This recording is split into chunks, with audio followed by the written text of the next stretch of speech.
Hey guys, welcome back to the channel. This is story about what if Naruto was exposed to Kyuubi at a young age and proves he is no demon. Part 1. Before I start, please do support for more amazing content and comments for part 2. Do consider to subscribe my channel and share my video to your friends and check out the description as well. Let's start the video. Sometimes life just sucks. This was the thought of one Hatake Kakashi as he left the Sandame's office. The copynin had just failed another hopeless genin team. You'd think after failing over 10 teams the old man would have gotten the message. Kakashi didn't want to teach. The cycloptic jounin turned another page in his infamous orange book, marked it, and then put it away, too irritated to even enjoy the beauty that was Ika paradise. Making his way through the streets of Konohagakure, he passed by the academy, deciding to stop by for old time's sake.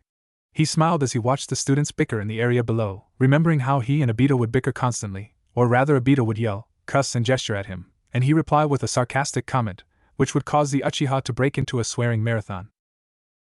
Kakashi chuckled, then left the area, suddenly remembering to pay his last respects of the day at the memorial, so he walked there, nostalgia setting in. En route to the memorial, he was paused as he heard the unmistakable sounds of a child crying. Deciding to play the Good Samaritan, he followed his ears to what appeared to be a blonde-haired youth that was rubbing his arms, what looked like bruises covering them. "You okay there, kid?" he asked, his eye half shut.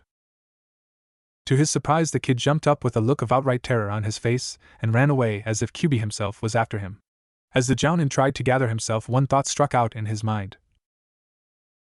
That kid's face looked familiar. Naruto ran. He ran till his legs were sore, till he couldn't run anymore. Of course, by this stage he'd cleared half of Konoha, and was already in another training area, which fortunately was empty. That man, he was a shinobi, right? And Isan.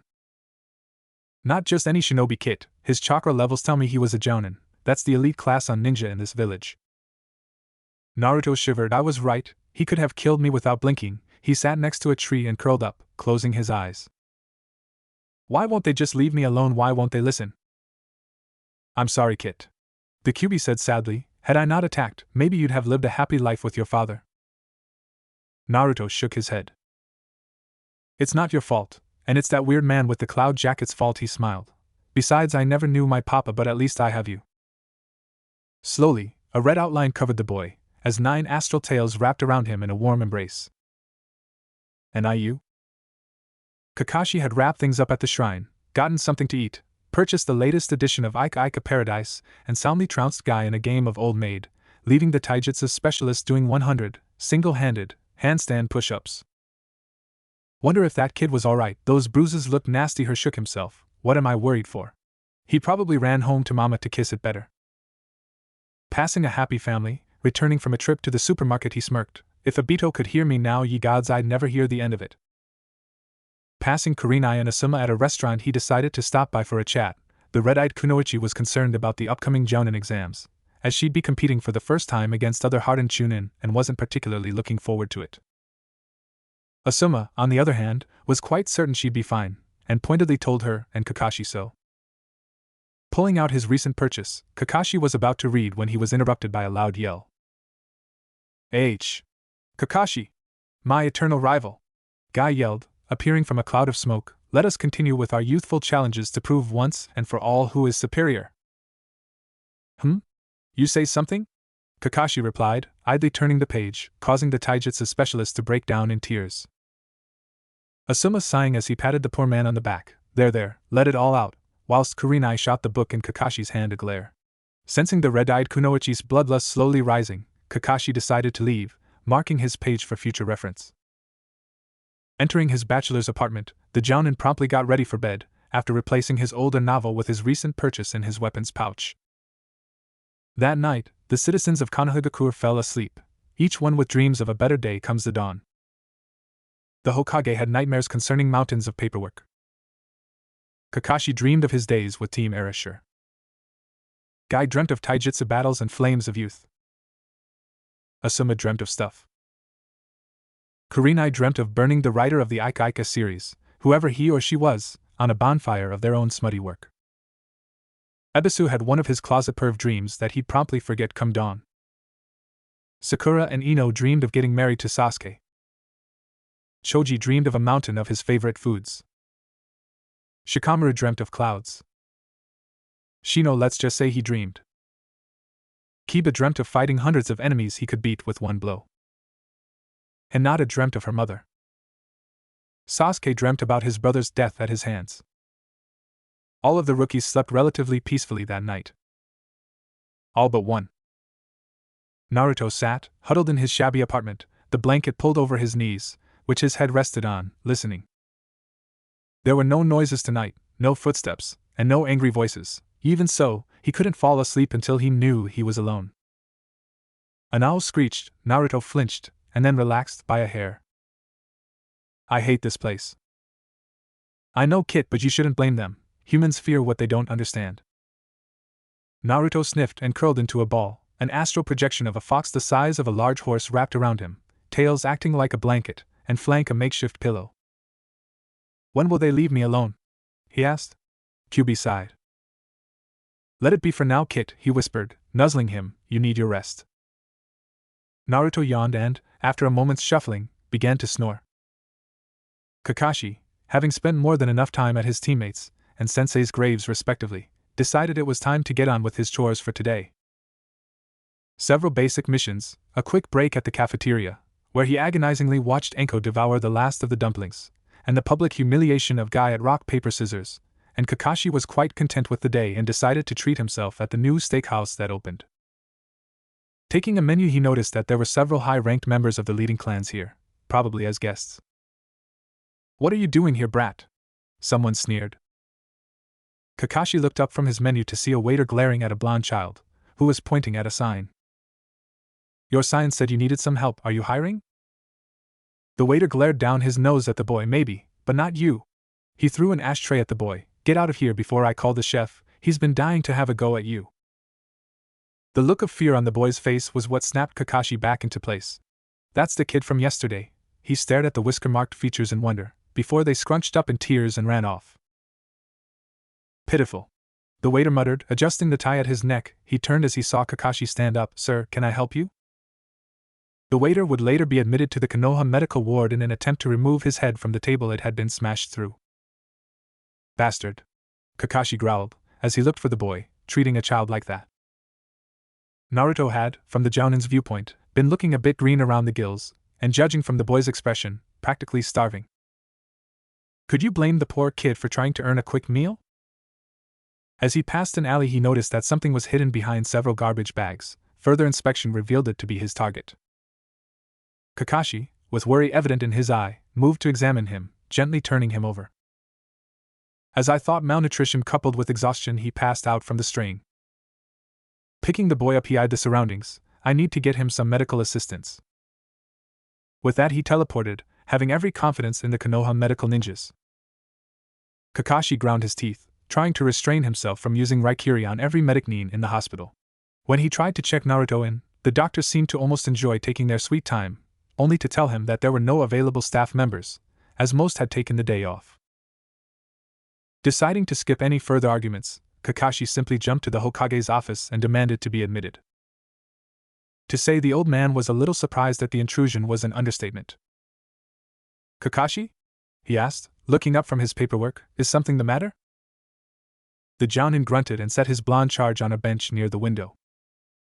You could say that Naruto, after being chased out of a restaurant, passed out, from either hunger or strain. The Hokage seemed surprised as he stood up, tapping out his pipe and refilling it. Didn't you take him to the hospital? The aged leader asked, trying to find his matches. Kakashi snorted. They were mysteriously understaffed. The Jounin muttered.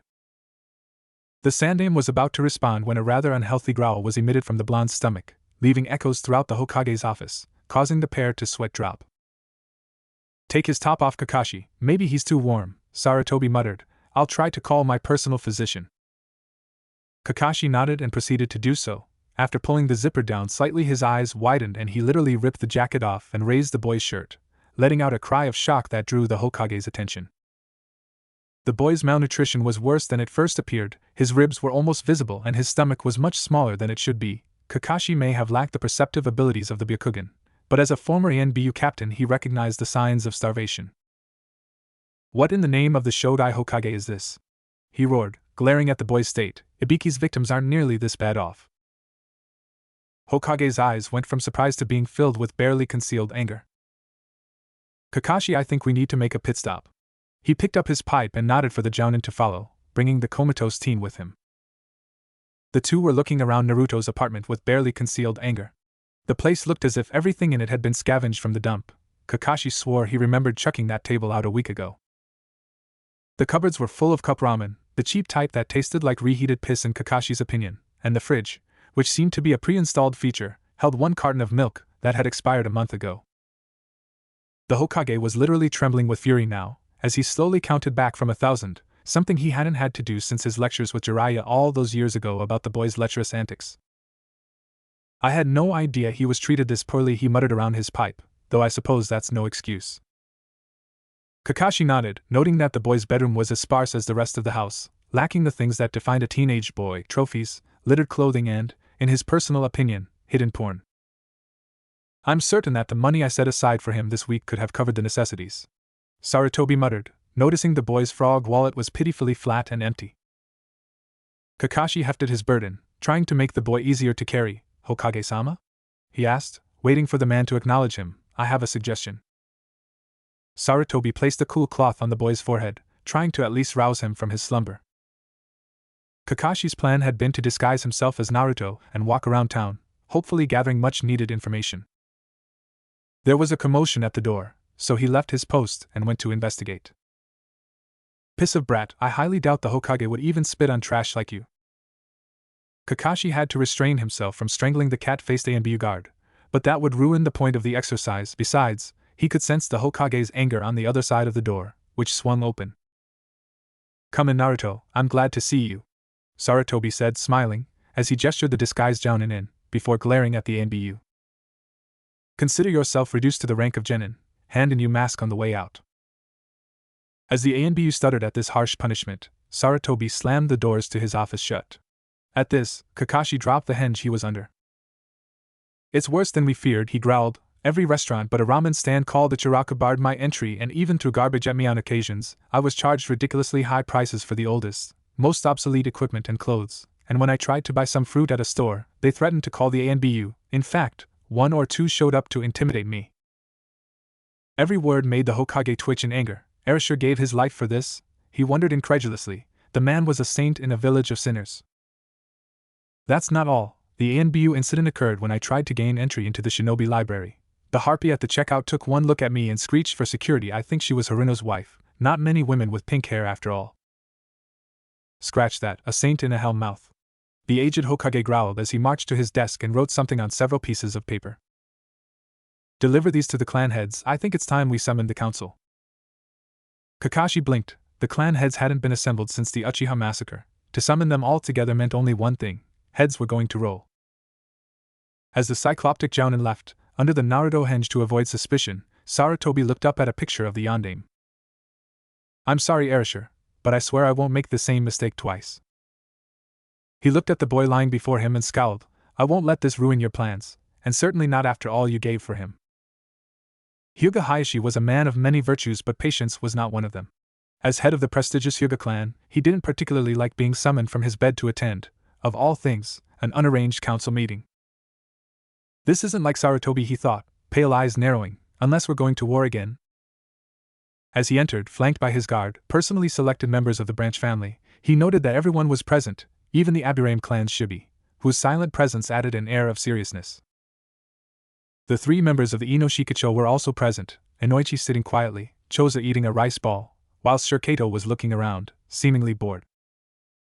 When the Sandaime appeared, Hayashi was about to speak up when he noticed a look in the old man's eye, a look that he'd only seen once before, and wished never to see again. It has come to my attention that there have been a number of injustices being committed upon a certain citizen in this village, someone who I'm sure you're all aware of. The clan heads looked amongst each other, until Inuzuka-tsum, ever eloquent, spoke up. Who the hell are you talking about? She asked, which basically summed up everybody's thoughts. Sarutobi glared at the woman and her canine until said animal began to whine. I am referring to one Uzumaki Naruto. The elders began to speak out when they were silenced by a glare filled with more than a little killing intent. Nara Shirkato actually sat up straight, eyes wide. Oh fuck, he's pissed. In the world of shinobi, there are several little facts that anyone learns quickly. One is that one doesn't become a Kage without being the strongest, most powerful ninja in the village, and secondly, that being in the same room as an angered Hokage meant one of few things: someone was either going to be demoted, killed, spending the next few years either performing deranked missions or recovering from the most severe beating of their life in intensive care. From the look on the Sandame's face, it looked like all of the above was about to be added to the ever-growing list. The boy is only a teenager, and yet he has suffered such mistreatment that even Marino Ibiki was shocked. Just look at this.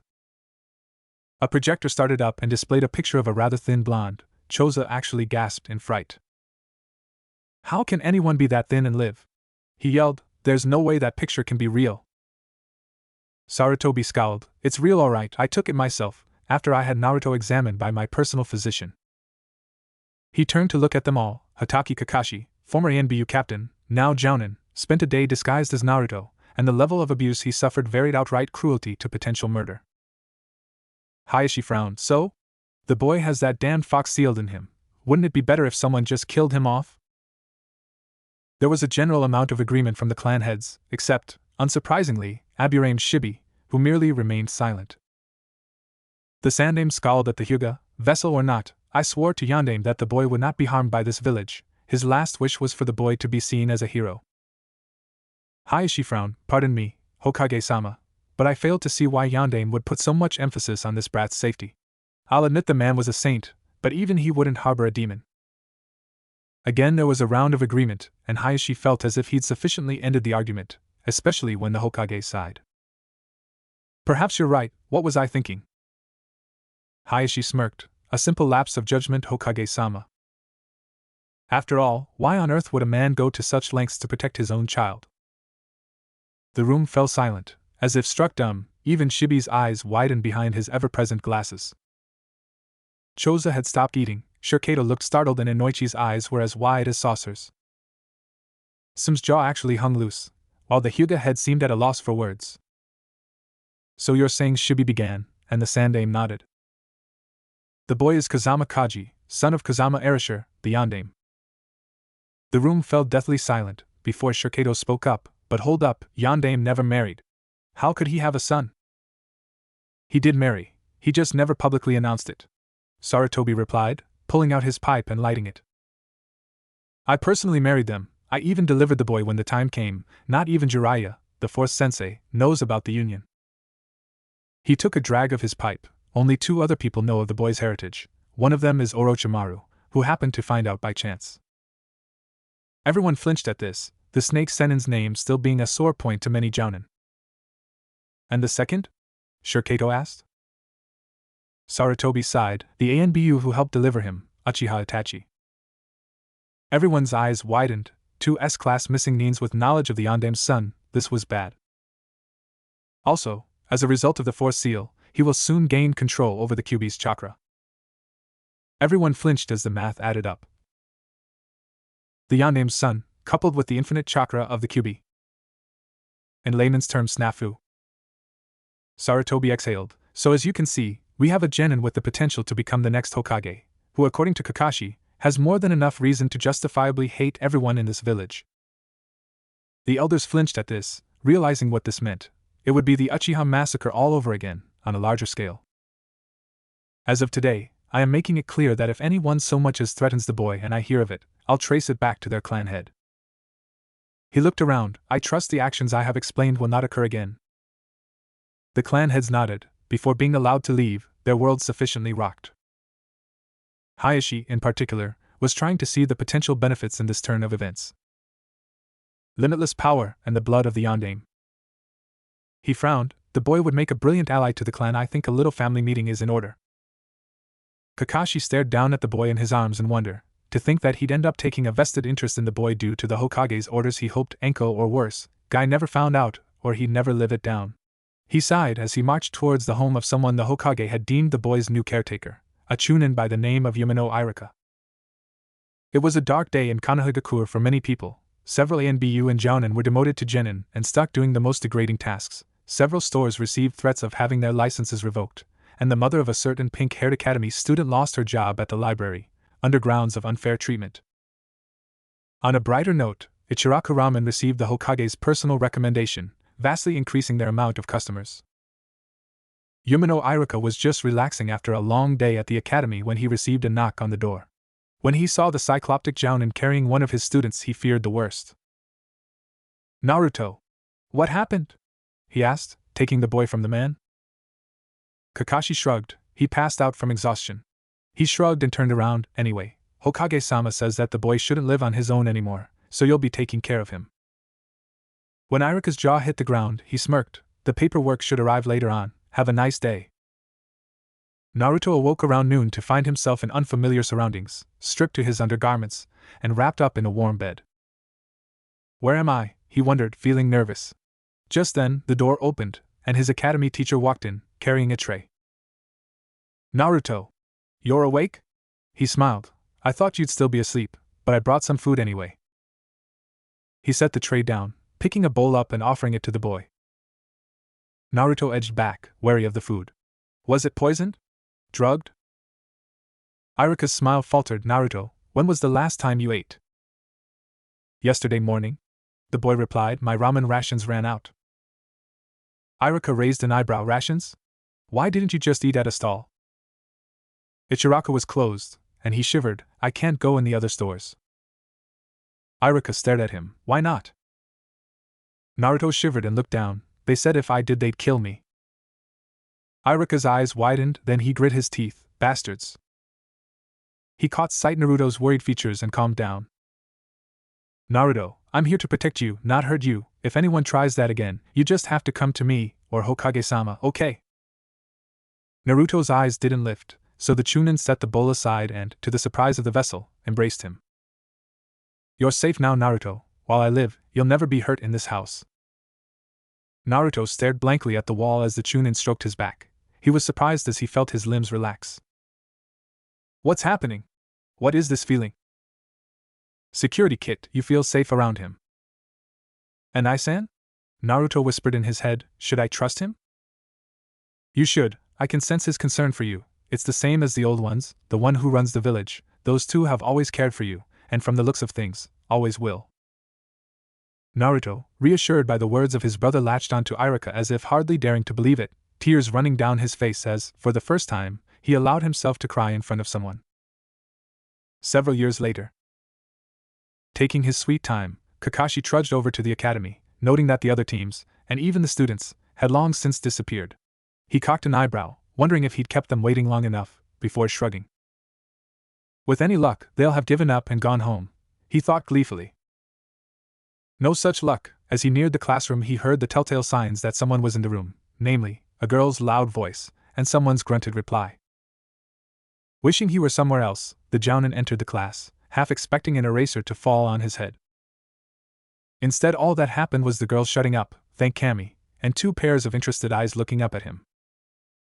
Wait, two? He looked round the class and spotted the third of his charges, sitting at the very back of the class. His eye widened at the sight of someone he hadn't seen since he'd left him with Iruka. The blonde was reading a book, seemingly not interested in his surroundings. His clothes looked second-hand, but even so, suited him. He wore what looked like the basic lower half of a Chunin outfit, but his upper body was clothed in a black, sleeveless version of a trench coat, over a red shirt.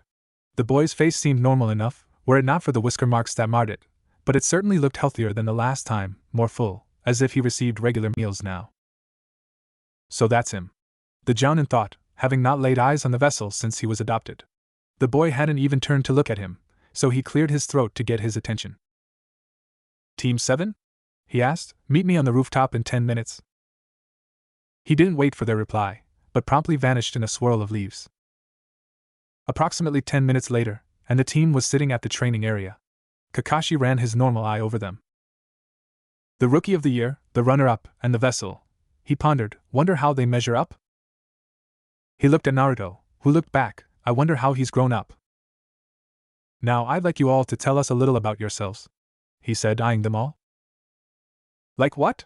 The girl asked, looking confused. The Jounin shrugged. You know the usual. Your likes, your dislikes, dreams, ambitions, hobbies. Things like that. Can you go first? The girl asked nervously. I mean, you are the stranger here. Kakashi shrugged again. Oh, me? I'm Hatake Kakashi. I'm the kind of guy that doesn't like talking about my likes and dislikes. My future dreams are none of your business, but I do have lots of hobbies. The three genins sweat dropped, having learned nothing from this introduction. Anyway, Pinky, you're up first, he said, nodding at the girl.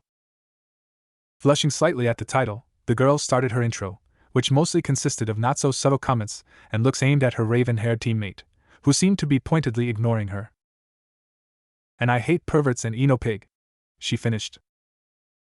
Kakashi mentally groaned, a fangirl, why for the love of God did it have to be a fangirl? Ignoring the blushing Kunoichi, he looked at the object of her one-sided affection. Next? The boy didn't raise his head, just scowled at the jounin. My name's Uchiha Sasuke. There are plenty of things I hate, but I don't see how it matters, as there are very few things I like. Dreams are pointless, what I have is determination. I've sworn to restore my clan, and there is someone I've sworn to kill. Kakashi frowned a little at this. I suspected as much, he muttered, before eyeing the vessel, and finally Blondie. The boy looked up from his book, eyes seeming almost bored, before looking at it again, saying nothing. Kakashi raised an eyebrow. Yo, today if you don't mind? The blonde lifted his head a little. Uzumaki Naruto, he said, and then fell silent. Sasuke looked at him, wondering what the hell the blonde's problem was. Is he brain damaged or something? The Uchiha wondered. Kakashi's eye creased as he smiled. So you can talk. He waved his hand to gain the kid's attention. Anything to add? What do you like? Naruto shrugged. Ramen, my guardian, reading. He seemed to put emphasis into the last statement, as if he didn't like being interrupted. Sakura looked at him. What are you reading? It doesn't look like a library book. Naruto refused to answer, just turned the page and ignored her. Hey! I'm talking to you, damn it! The Kunoichi shrieked, to which Naruto replied, You say something? Kakashi smirked at the Kunoichi reddening face. I like this kid. What do you hate? The jounin asked. This village. The blonde replied, causing his two teammates to stare at him in shock. I hate everyone in it, except for my precious people. Kakashi stared at the boy. This isn't good. He shook himself. Got any dreams there? Naruto shrugged again, dismissively. To get stronger, to repay Iruka-san, and protect those precious to me. He raised his head, frowning slightly. And like Sasuke, I got to kill someone too. Kakashi's eyebrow rose, intrigued. After all, the list of suspects could include half the village in Naruto's case. Who? Naruto refused to elaborate, causing the jounin to scratch his head in irritation. So your reason for becoming a ninja? He asked, trying to find something out about the boy. Naruto raised his head a little. Nisan said I should. This stumped the jounin, who knew the boy was an orphan. Nisan? You mean Iruka? He asked, hoping the boy would elaborate. But Naruto said nothing, just lowered his head again, as if hoping that would end the discussion. Kakashi sighed, knowing he was going to regret this. Formal training begins tomorrow, he said, stretching. We'll be doing survival exercises. Gotta warn you though, you really shouldn't eat anything unless you enjoy puking. Kakashi sat in the jounin bar, sipping an energy drink and glaring at a minuscule speck on the wall, as if trying to drill through it. Kurenai and Asuma walked up. The genjutsu specialist and the chain smoker seemed deep in conversation. Yo! Kakashi greeted, waving them over. The female jounin nodded and Asuma took a drag of his cancer stick. So how are the teams looking this year? Asuma shrugged. I got the second generation of Ino Shikacho. They're not up to their parents' level, but their teamwork's good, once Ino starts yelling at the others. Kurenai nodded.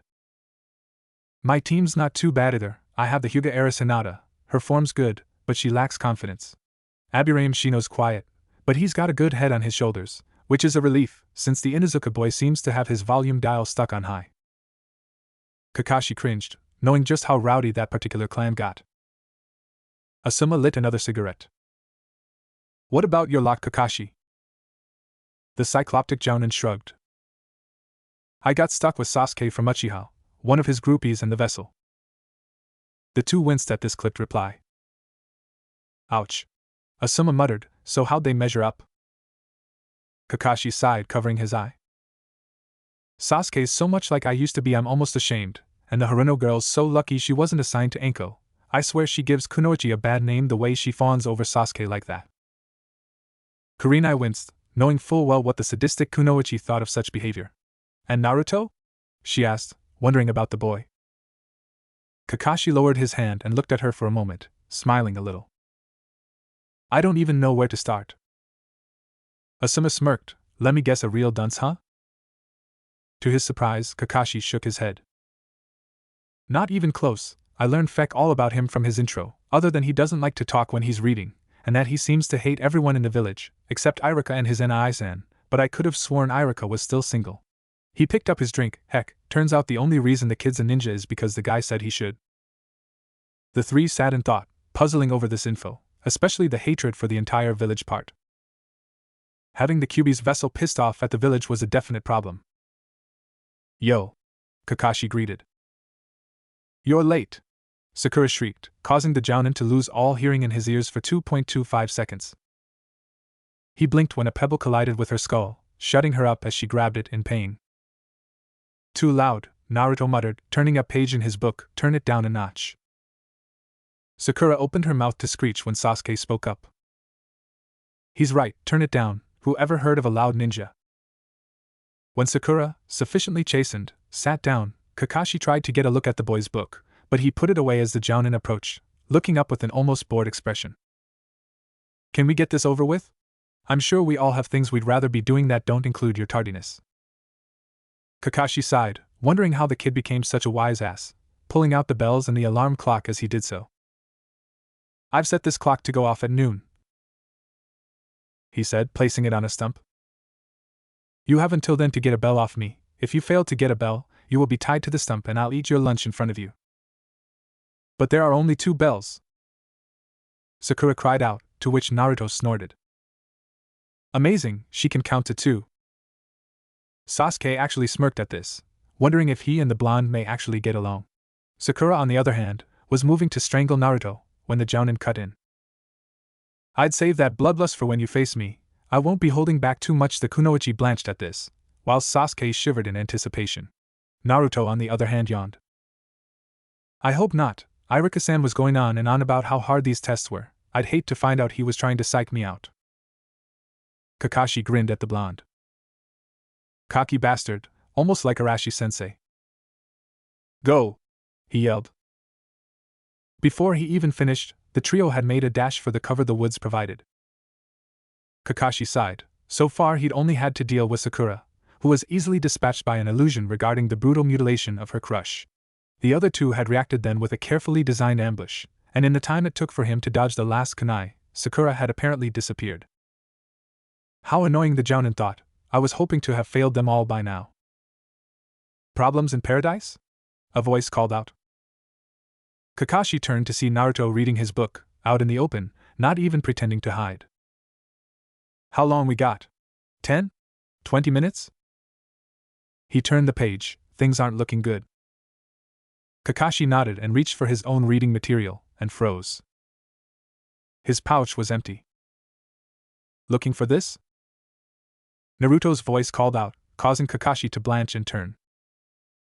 The book Naruto was reading changed into Kakashi's beloved orange one, which the blonde held in one hand, pulling his real book out of his coat pocket. Now, the way I see it, we have 2 choices. One, you hand over the bells, nice and easy. Kakashi snorted, yeah right? And the second choice?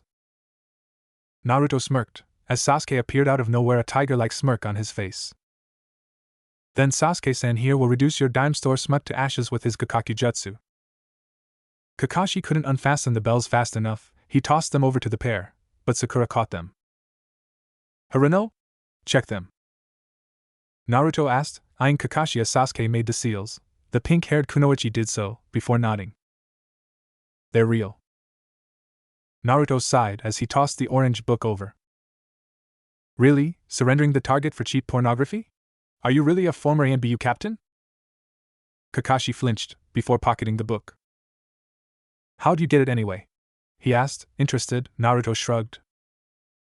Before you showed up, I used the Kage Bunshin to take my place. Then use Kawarimi to switch your book with one of these. He created a bunshin, which promptly used Henge to transform into Kakashi's book. Took me a while to see what was on your current page, but once I knew it I switched it with the bunshin. He cocked his head. After Sasuke and I rescued Forehead here. The girl yelled at this but was ignored. I filled them in on my plan. Sasuke would use his fireball technique on the book, and when you handed the bells over, Hirano-san would check for any genjutsu. Kakashi stared at the boy, his flabba officially gasped. Well now, hasn't he turned out interesting? At that minute, the alarm went off, causing Naruto to smirk, putting his book away, and dispelling his bunshin. He looked at the jounin, a fox-like grin adorning his face that said quite clearly, "Mission accomplished, Kakashi-sensei." Kakashi-sensei? Naruto asked, as he watched the unfortunate cat, Tora, who had escaped for the 10th time that week alone, was crushed against the blubbery face of his owner, Madame Sure Jimmy. Could that be considered cruelty to animals? Kakashi flinched, hoping the fire daimyo's wife hadn't heard that remark, but the woman merely thanked them and paid for their services at the reception office. Sasuke, who was looking bored, shrugged off Sakura's advances and looked around the office. Naruto, marking his page, looked up at the elderly village leader. "Hey, Aji-san? When can our team do some real work?" Sakura bonked the blonde on the head, only for him to dissolve into smoke as the bunshin spell broke, and a voice behind her said, "Control your temper, Hirano," Naruto muttered, turning a page in his book. "Unless you want to develop wrinkles on that billboard you call a forehead." As Sakura sputtered in outrage, the blonde looked up at the Hokage. "Can we have a mission with a little excitement this time? It's boring doing all this small stuff. All we're learning is that Kakashi-sensei likes to read his porn while we chase cats." Kakashi sighed, ignoring the comment to his reading material. "Be grateful for what you can get," he muttered, wondering when the genin would stop asking that question. Unfortunately, the blonde had Sasuke's support in this, surprisingly, and as a result, Sakura's. Iruka stood up, yelling at his former student, and adoptive brother. "Don't be a fool. The three of you are still rookies. Everyone had to deal with missions of this caliber. It builds the skills necessary for the bigger ones." Naruto snorted. "Gomen Iruka-san." He began smirking at the Chunin cheekily. "But I fail to see how planting potatoes has anything to do with being a shinobi. Farmers maybe, but not shinobi." Sighing in exasperation, Kakashi bopped the blonde on the head for his cheek. "That's enough, Naruto, knock it off." The Hokage puffed on his pipe, frowning slightly. "I understand your frustration, Naruto, but missions of a higher caliber demand an equal level of skill and experience that only higher-ranked shinobi can supply." He took a drag of his pipe, before pointing at Iruka and Kakashi.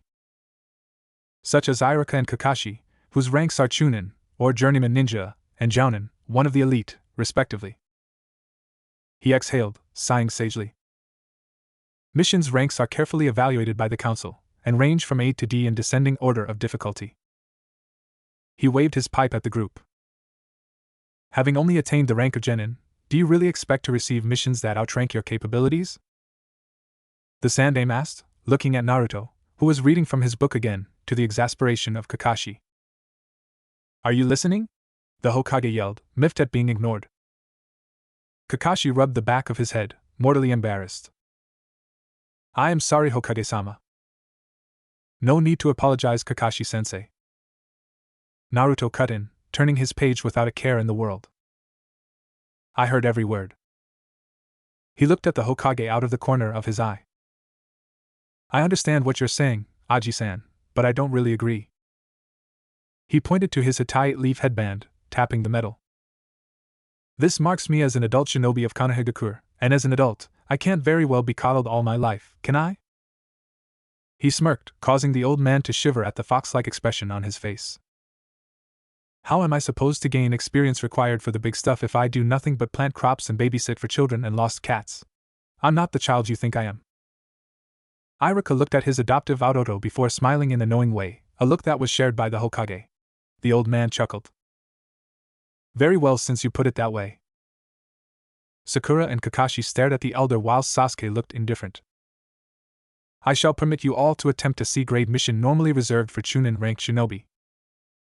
He smiled around his pipe, a merry twinkle in his eyes, the protection of a certain individual. Whilst Kakashi and Sakura picked their jaws off the ground, Naruto smirked and put away his book. A C-ranked bodyguard mission? Then I doubt it's some lord, daimyo or princess we're being assigned to. The Hokage smirked and chuckled. I agree, he certainly isn't some great lord. And he's definitely no princess, the elderly shinobi thought weakly. The door opened and an old man walked in, sake bottle in hand and wearing a travel sack. He took one look at them, took a swig of the liver-poisoning liquid, and snorted. What's going on here? They look like a bunch of wet-nosed brats. He looked at Naruto and snorted derisively, especially the blonde midget, head stuck in a book daydreaming. Are you guys really ninjas? The old man got his answer, in the form of several kunai thrown at his nether regions, painfully close to actually hitting. I choose my words carefully, old man, Naruto said, turning the page with his free hand. Insulting a shinobi, even a genin, is not a mistake most civilians are given a chance to repeat. The old man shivered, looking nervous as he stepped away from the wall, trying not to disturb the kunai.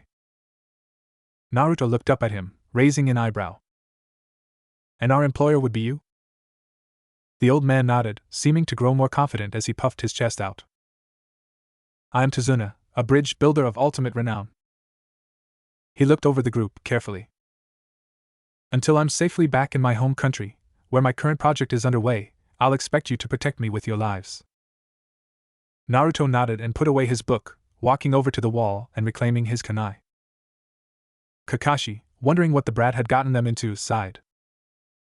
The group watched as the giant gates closed, cutting off the view of Konoha. Naruto looked around, intrigued. This is the first time I've been outside the village walls, he said, eyeing the dense forest surrounding them. I see now why they call it the village hidden in the leaves. Sakura rolled her eyes, snorting derisively. You mean you didn't know there was a forest out here? What kind of moron are you? She said snidely, trying to get one up on the blonde. Do you hear the wind blowing? Naruto asked, looking at Sasuke. I swear I heard a load of hot air pass by. Sakura glared daggers at the blonde whilst Tazuna wisely decided to drink his sake and keep his comments to himself. Kakashi, deciding to get the group moving before there was bloodshed, started walking. The group was moving along pretty quietly, aside from Sakura's failed attempts at getting Sasuke's attention. Tazuna merely looked nervous, Kakashi had his usual bored expression, Sasuke was pointedly ignoring the kunoichi, whilst Naruto was nose deep in his ever-present book, doggedly avoiding Kakashi's attempts to read over his shoulder. Kid, something's wrong. You sensed it too? Naruto asked, turning the page as if nothing was wrong. It's been sunny for several days now, and there's been no rain, so why is there a puddle to the side up ahead? Naruto frowned. Shinobi? That or kappas, and I doubt they'd be daft enough to hide in a puddle of all things. Naruto nodded, picking up the pace until he was shoulder to shoulder with Sasuke. Trouble ahead, Shinobi, he whispered, and then eased up until he was near Tazuna and Kakashi, not giving the raven-haired teen a chance to reply. After they passed the puddle, two figures emerged from it, moving to attack, and snaring Kakashi in a razor chain, ripping the jounin asunder. As Sakura freaked, they turned to view the other targets, charging towards Tazuna. Sakura shrieked and jumped in front of him, while Sasuke and Naruto tossed kunai at the chain, effectively trapping them to a tree. In response, the duo snapped the chain, lunging towards the kunoichi.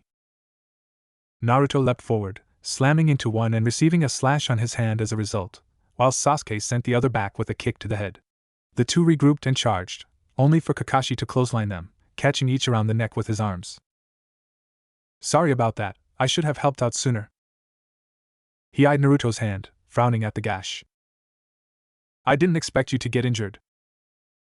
Naruto shrugged, lifting the injured hand up like it was no big deal.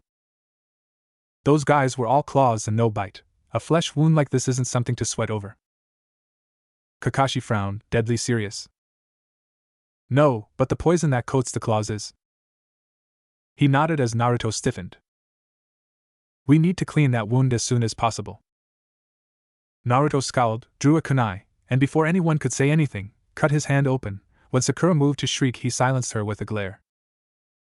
The flow of blood should wash away the poison, and ensure none enters my bloodstream. Not that I need to worry about being poisoned, Your chakra literally neutralizes any foreign drugs or toxins in my body, and I-san. It does pay to keep up appearances though. While conversing with Kyuubi, Naruto allowed Kakashi to wrap his hand in bandages, taking it out of the Jounin's grasp as he noticed how quickly the wound had healed. Naruto walked over to the two Chunin, glaring back at them until they lowered their gazes. So what do we do about Laurel and Hardy here? I doubt it'd be clever to just leave them. Kakashi frowned then nodded. When you were fighting, I sent a message to any nearby Konoha and BU to deal with these two. He glared at them, causing them to flinch. I'm sure they'll love to spill their guts as to why they were waiting to ambush us. The cycloptic Jounin turned to Tazuna, his gaze not losing its intensity. Though I'm sure our employer has a good enough idea at Tazuna-san? While the adults talked, Naruto pulled his book out and began reading, until Sasuke walked up to him, not saying anything. After a while, Naruto looked at him over the top of his book. Yes? Nice spot back there. How'd you know where they were? The Uchiha asked, to which Naruto shrugged. Not many puddles are about during a day like this, especially when it hasn't rained in over a week. He turned the page in his book, nodding over his shoulder. That and the fact that our employer was obviously spooked about something. Sakura seethed as the two boys chatted, as if she wasn't there. Damn it, I spent weeks trying to get Sasuke to even look at me, and here's Naruto talking to him like it's no big deal. Inside her head, inner Sakura ripped an image of Naruto to shreds, before setting said shreds on fire. Sasuke! You were so cool! She cried out, trying to gain her crush's attention. The Uchiha ignored her, whilst Naruto looked over the top of his book at her, almost bored. Where'd you pop up from? Didn't we leave you in Konoha? As Sakura gnashed her teeth, ignored by both of her teammates, the two adults continued their conversation, ignoring the grinding noises that sounded like slabs of rock rubbing against each other. I have to admit, that's one hell of a bridge, Naruto said, as they crossed by boat to the wave country. Kakashi had to agree, despite himself. It would appear that Tazuna wasn't bragging about his skills as a bridge maker. The ferryman looked over his shoulder, nervous. Tazuna, so far we've been overlooked, but just to be on the safe side, we'll take the inland route and make landfall under the mangrove covering. Tazuna nodded, grateful for the aid. Thanks. Thanks again, you took such a risk, I shouldn't have asked it of you. The ferryman nodded before moving his boat away, disappearing into the mist. As the group moved on, Naruto began to shiver, as if something cold was slithering down his spine. You're being watched. Naruto scowled, then tossed a shuriken into the shrubbery, startling the others. Naruto! What the heck? Sakura screeched, startled out of her wits. Are you trying to act cool again? Ignoring the kunoichi, Naruto marched into the bush, and came back holding a snow hare and his shuriken. Look what you did! The kunoichi shrieked again, taking a superior tone, attacking an innocent creature like that. And you're supposed to be the brightest kunoichi in Konoha? Naruto said in a bored, annoyed tone. Clearly the standards have plummeted. As Sakura sputtered, Naruto pocketed his shuriken, and then held up the rabbit to her face by its ears. First off, this snow hare has its winter coat on, but it's the middle of summer. He pulled out a piece of cloth, shoving that under her nose as well. Secondly, this is a piece of fabric from someone's clothes, which I'm sure isn't the hare's. He put the cloth away and petted the hare, calming it down. My guess is that this is someone's pet, and they used it to switch places with via Kawarimi, Sasuke stated with a frown, before glaring at Sakura in annoyance. And another thing, how the hell are we supposed to sneak into wave country if you deafen every living thing within earshot with your screeching? Sakura's mouth opened and closed, but no words came out, too shocked, embarrassed and angry to say anything, when Kakashi yelled for them to take cover. Naruto kicked out, causing Sakura to fall over, just in time as a massive sword whirled through the air, slamming into a tree as it passed. When the group looked up, there was a man standing on the sword's handle, looking over his shoulder at them, his headband displaying 4 curved lines. This one is much stronger than the two before, I'd say Jounin level at least. Naruto nodded, on guard and ready to fight or flee. He must be if he actually can fight with that overgrown cleaver, it must weigh more than he does. Well, if it isn't Momochi Zabuza, the kid that ran off and left Kiri no Kuni, the land of mist. Kakashi muttered, looking up at the nin cautiously. Naruto was about to say something when Kakashi waved a hand in front of his face. Don't interfere, give me room. He looked up, frowning slightly. This one's on a higher level than our former opponents. He reached for his headband, whilst the missing nin nodded slightly. Sharingan Kakashi, I presume? Zabuza asked, almost bored. If it wouldn't be too much trouble, could you surrender the old man? When the shinobi said the word Sharingan, two things happened. Firstly, Sasuke startled, knowing that the Sharingan was a bloodline limit exclusive to his clan alone. Secondly, Naruto, having been briefed on the Sharingan before thanks to Kyuubi, decided now would be a good time to learn some new techniques. Oni-san, I'm going to activate IT now, he said, waiting for the fox's approval. Don't forget to cast the genjutsu, or you'll blow everything. Naruto nodded and closed his eyes, channeling chakra into them, before snapping them open again. Kyugen! Instantly, his eyes went red, with slit, almost animalistic pupils. Not that anyone noticed, as the genjutsu he placed around him caused his eyes to appear their normal blue. Zabuza cleared his throat. Enough. Pleasant as this conversation has been, the time for talk is over. I'm on a tight schedule to polish off the old man. He shifted his glare from Tazuna to Kakashi. But I suppose I'll have to kill you first, Kakashi? With that he teleported, and reappeared standing on the lake, hands already forming seals. Ignoring Sakura's statement that Zabuza was walking on water, Naruto studied the seal, instantly learning the technique. The finest of the ninja arts, the Kirigakure no Jutsu. Zabuza muttered before the mist enveloped him. Be on your guard, everyone. Kakashi warned, eyeing the mist with trepidation. Momochi Zabuza, of the Kirigakure and Bu Corps, is a famous master of the art of silent killing. Letting your guard down around him buys you a direct trip to heaven. Or hell.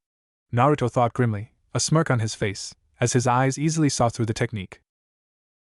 There are 8 targets. Zabuza's voice called out, eerily nerve-wracking, like something out of a horror film directed by Marino Ibiki and Mitarashi Enko. Throat, spinal column, lungs, liver, the jugular vein, the subclavian artery, kidney, heart. So many choices. What vital, vulnerable place shall I choose? Heh. Naruto smirked, as the laughter died down. Intimidation tactics, not bad. Make them piss themselves in fear and they'll start wishing for you to kill them. He noticed Kakashi doing a set of seals and his smirk grew. That's 3 new techniques I've learned today, all from this hidden mist jounin. Sasuke. Calm down, Kakashi said, causing the Uchiha to startle.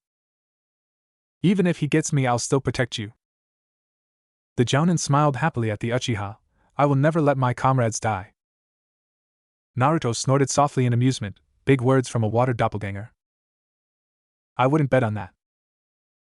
Zabuza stated, appearing right in the middle of them and about to swing at Tazuna, until Naruto's foot hit him in the chin, followed closely by Kakashi ramming into his chest.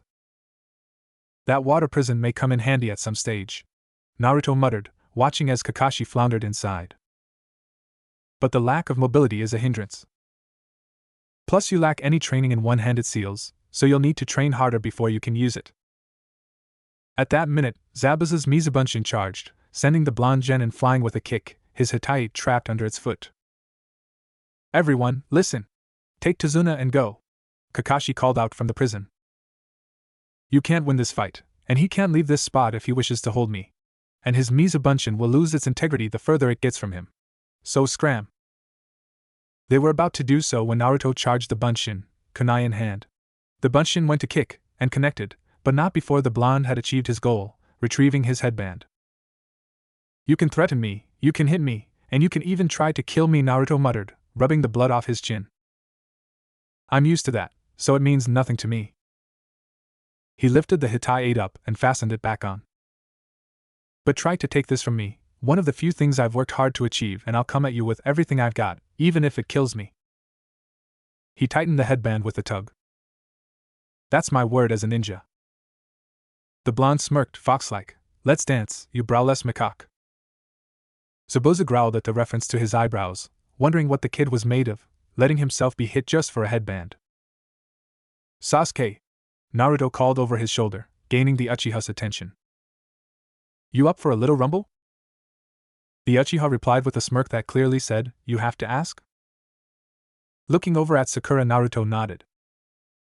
Haruno, keep the old man safe, don't want any fatalities here.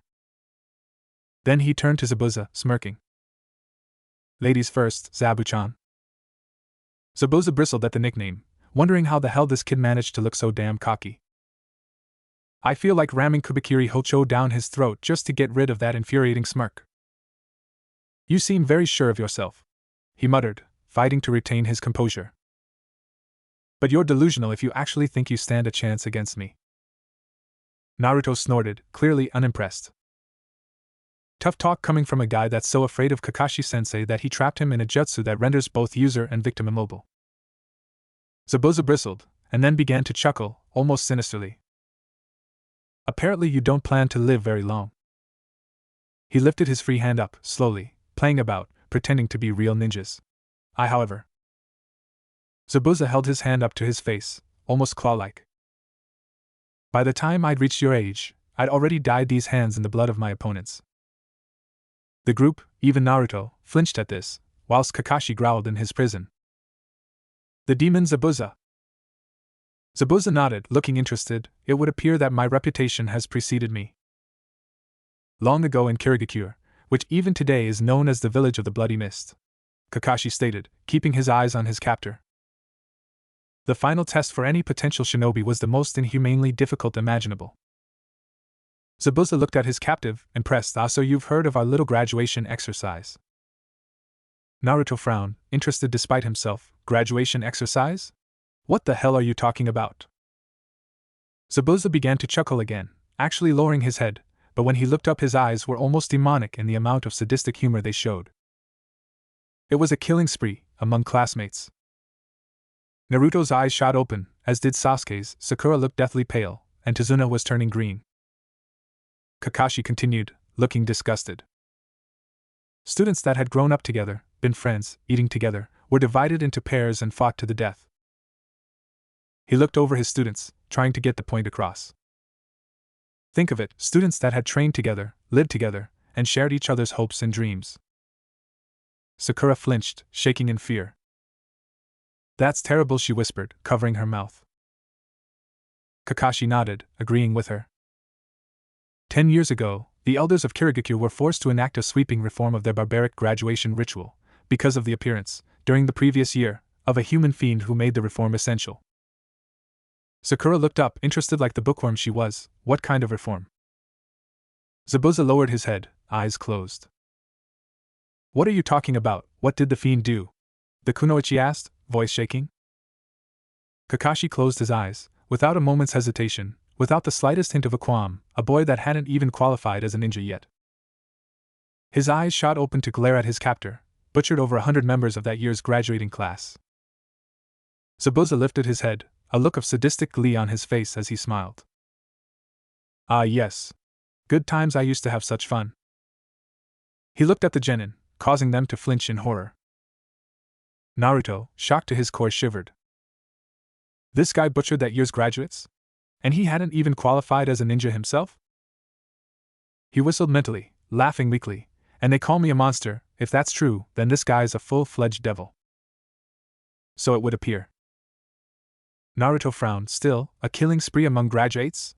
That's just retarded. You'd lose half your prospective shinobi in the process, and surely alienate certain members of society. Humans are renowned for their cruelty to their own kind, even among the Bijou. I'd expect nothing less from a village that is proud to bear the title of Bloody Mist. Naruto jumped as he heard Sasuke cry out, watching as the doppelganger stood on him preparing for a finishing blow. Cursing, the blonde summoned over 20 Kage Bunshin and swarmed the Mizubunshin, dogpiling on him. The water clone replied by swinging his massive sword around, destroying all of them. Sasuke rolled away, holding his ribs where the Bunshin had slammed into him, before a shout caught his attention. Sasuke! Catch! He did so, smirking like a serpent as his hand gripped something familiar. Not bad at all. Flipping the Fuma shuriken out and hiding it behind his own, he glared at the jounin, before hurling both at the real Zabuza. Zabuza, smirking, caught it, before seeing the second still heading for him. Kage shuriken? He wondered, jumping over it, and leering at the Uchiha. Amateur. There was a poof behind him, as the shuriken he just dodged transformed into Naruto, who drew a kunai back. Amateur, indeed, the blonde said, smirking. I have to remember to thank Kakashi later, Naruto said, turning the page in his book, as he deactivated his jutsu, dispelling the genjutsu as well. The water dragon missile and that waterfall technique make excellent additions to my arsenal. Still, you need to be aware that those techniques require water to be performed, though I suppose with sufficient chakra and control, you could use the water in the air.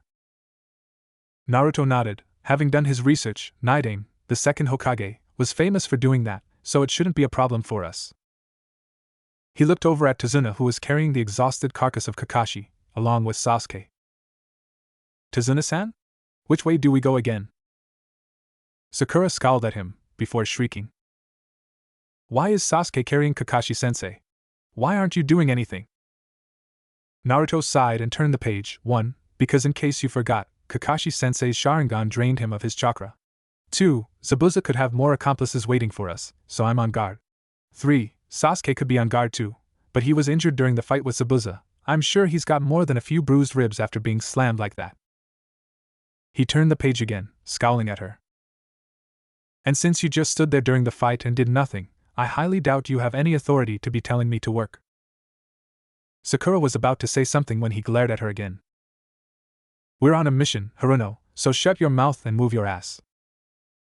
With Kakashi tucked away, the group turned their attention to other matters, namely the masked nin that took out Zabuza. That mask is worn by the elite amongst the Kirigakure ninjas, the Hunter Nins, codenamed the Undertaker Squad. Kakashi explained, exhausted, they're called that because they dispose of corpses so thoroughly it's as if they never existed. Naruto nodded his head in understanding. Makes sense, even after a shinobi's death, their bodies can yield interesting information to those that know where to look, chakra usage, skills, even the drugs or potion ingredients consumed. He snorted, taking out his book and beginning to read. So much for that old saying, dead men tell no tales. He looked over at Sasuke, and smirked. Guess whoever said that, never met a ninja in his life. The Uchiha smirked in reply, wincing at the stiffness in his ribs. Kakashi chuckled weakly. In any case, Hunter Nins specialize in hunting down missing Nins, and obliterating their remains, in order to ensure their village's respective secrets remain just that. He sighed, looking up at the ceiling, silently and without a trace. That is how shinobi leave this world. The occupants of the room lowered their heads, except Sakura, who shivered at an image of Zabuza's corpse lying in several pieces, like building blocks. Naruto stared at his instructor, as if he'd sprouted a tail, rubbing a finger in his ear. I think I misheard you. I could have sworn you said we'd be climbing trees as training. Kakashi smiled behind his mask, as he steadied himself on his crutches. You heard right. It's very good for chakra control. He opened his eye and looked over them all, especially since you won't be allowed to use your hands. Sakura looked at him, flummoxed. How the dash? Kakashi promptly made the ram's seal and walked up the tree, crutches and all, until he was standing upside down like some overgrown bat. Gaining mastery over this kind of technique means that you'll have greater chakra control, as well as increasing your chakra levels, so theoretically, mastering this technique means that no jutsu should be beyond you. That's good to know, a voice said behind him. Kakashi spun and to his surprise saw Naruto, standing beside him on the branch, reading his book upside down. I certainly hope no jutsu should be beyond me after this, otherwise I'm going to be disappointed. While Sakura and Sasuke picked their jaws off the ground, Kakashi stared at the so-called dead last at the academy in wonder. Methinks that there's some research to be done here, the Jounin thought. Well, since you've mastered this, I guess there's no need for you to be here. He nodded in the direction of the house. You can guard Tazuna while Sakura and Sasuke train. He walked down again. I'm going to rest up. Naruto nodded, before walking down the tree to the floor. As he passed Sasuke he stopped. Been meaning to ask you, he said, getting the Uchiha's attention. What are the seals for that fireball technique of yours? Sasuke frowned. Where'd you learn to do that? He nodded towards the tree. Naruto shrugged. I'd practice after school, since no one seemed to care what I did. As to how I learned, he smiled at the teen. Iruka-sensei asked Ebisu-san to show me how after I kept pestering him. The secret is to relax and focus on the tree until you can automatically sense how much chakra to focus into your feet. Sasuke looked at the blonde, and then shook his head. The seals are, in order, snake, ram, monkey, boar, horse, tiger. He looked at the tree, Bit of advice, try to take as deep a breath you can. Naruto nodded, and then walked past, ignoring a fuming Sakura. Naruto, knowing full well that there were little odds of Zabuza being up and about any time soon, decided to practice some of the jutsus, leaving several Kage-bunshin to watch Tazuna and help with the construction of the bridge. The blonde was, in actuality, practicing in the woods near the bridge, a mere shunshin away. Now, if I could only find that damn scroll again, I could find out how to perform the Haration, he muttered. Your father prided himself for developing that technique, so I'm sure he left a record of it somewhere in the village, Kyuubi replied softly. In the meantime, focus on the techniques you do have, and try to learn to walk on water. Naruto frowned, like the browless macaque? Why? Walking on trees is nowhere near as complicated as water walking. The fox explained, the chakra control required is in a league of its own. Naruto nodded, and then proceeded to the bridge to practice on the water there. Sakura and Sasuke had just returned from their training when Tazuna and Naruto walked in, Tazuna with groceries, Naruto with what appeared to be wild mushrooms. What are those for? Tsunami asked, eyeing the fungi critically. Naruto smiled at the woman. I figured we can fry them up and add them to the menu, there's plenty to go around. Eyeing the look on her face, he smiled reassuringly. Don't worry, I checked, they're safe. Sakura snorted. How'd you do that? Try one yourself? Actually, I slipped one into your sandwich this morning, Naruto said, pretending to ignore the look of horror on her face. Since you're obviously still alive, I figure they're safe to eat. Sakura seemed to swell with rage and opened her mouth to scream when a mushroom flew in, almost choking her, as she swallowed it out of reflex. See? You actually seem to like them. He handed the bunch to Tsunami, and there's like a whole field of them out there, so we could do worse for food. Sasuke, smirking at the antics of his teammates, turned to the blonde. So, how were things at the bridge? Not bad, but it's a good thing I was there. Tazuna's men seemed to be dropping like flies, just packing in out of fear. He shook his head, pulling out his book. If I hadn't created those Kage-bunshins, we'd have had to come back earlier. Sasuke nodded, and then went to check on Kakashi, whilst Sakura was trying not to choke on her own vomit. Naruto lay down in the forest, mentally exhausted and trying to relax. He'd been up before dawn practicing his techniques, and now was resting in the shade of the forest.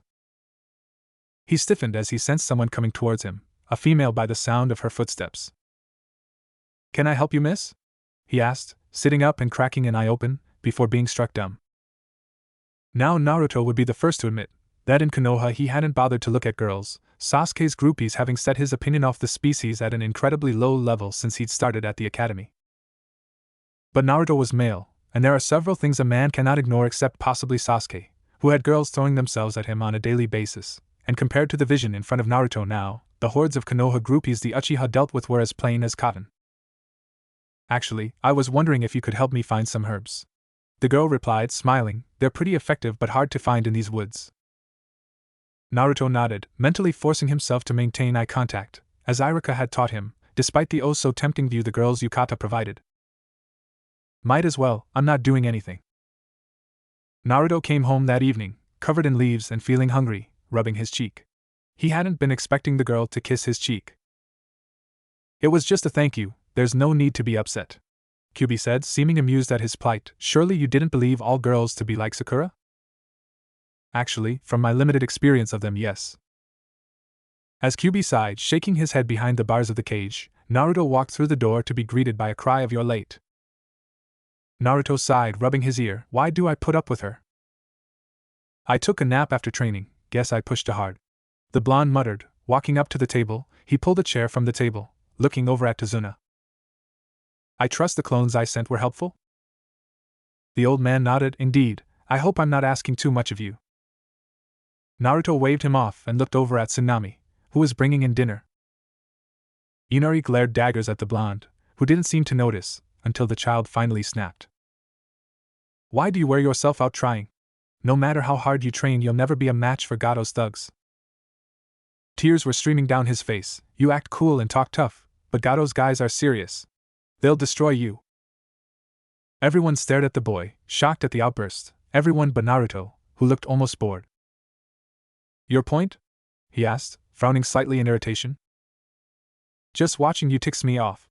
Inari yelled. You run your mouth off when you don't know a thing. This isn't your town. He sobbed. You're always clowning around. You've no idea what suffering or loneliness are, or what my life's been like. Naruto twitched, and suddenly Kakashi, who was sitting next to him, felt the air around him fill with barely restrained anger. Oh fuck, the Jounin thought, the kid should not have said that. So Naruto said, not lifting his head, bangs covering his eyes, you figure it's noble to star in a melodrama, treating everyone around you like guests at your pity party? He lifted his head in the pure rage his eyes held nailed poor Inari, and even his teammates, to their chairs. I suppose that to you it takes a really big man to sit around and cry, you big baby. With that Naruto stood up, sending one last glare at the boy over his shoulder. People like you make me sick, he muttered, marching out the door. Sasuke stared after him, shivering from feeling the suppressed killing intent Naruto had given off. I've never seen him that pissed off before, the Uchiha thought. Inari stared out to sea, still shaken up from his yelling match with Naruto. May I join you? Kakashi asked, looking down at him. When the boy didn't reply, the Jounin sat. It must have been hard, growing up without your father, Kakashi muttered.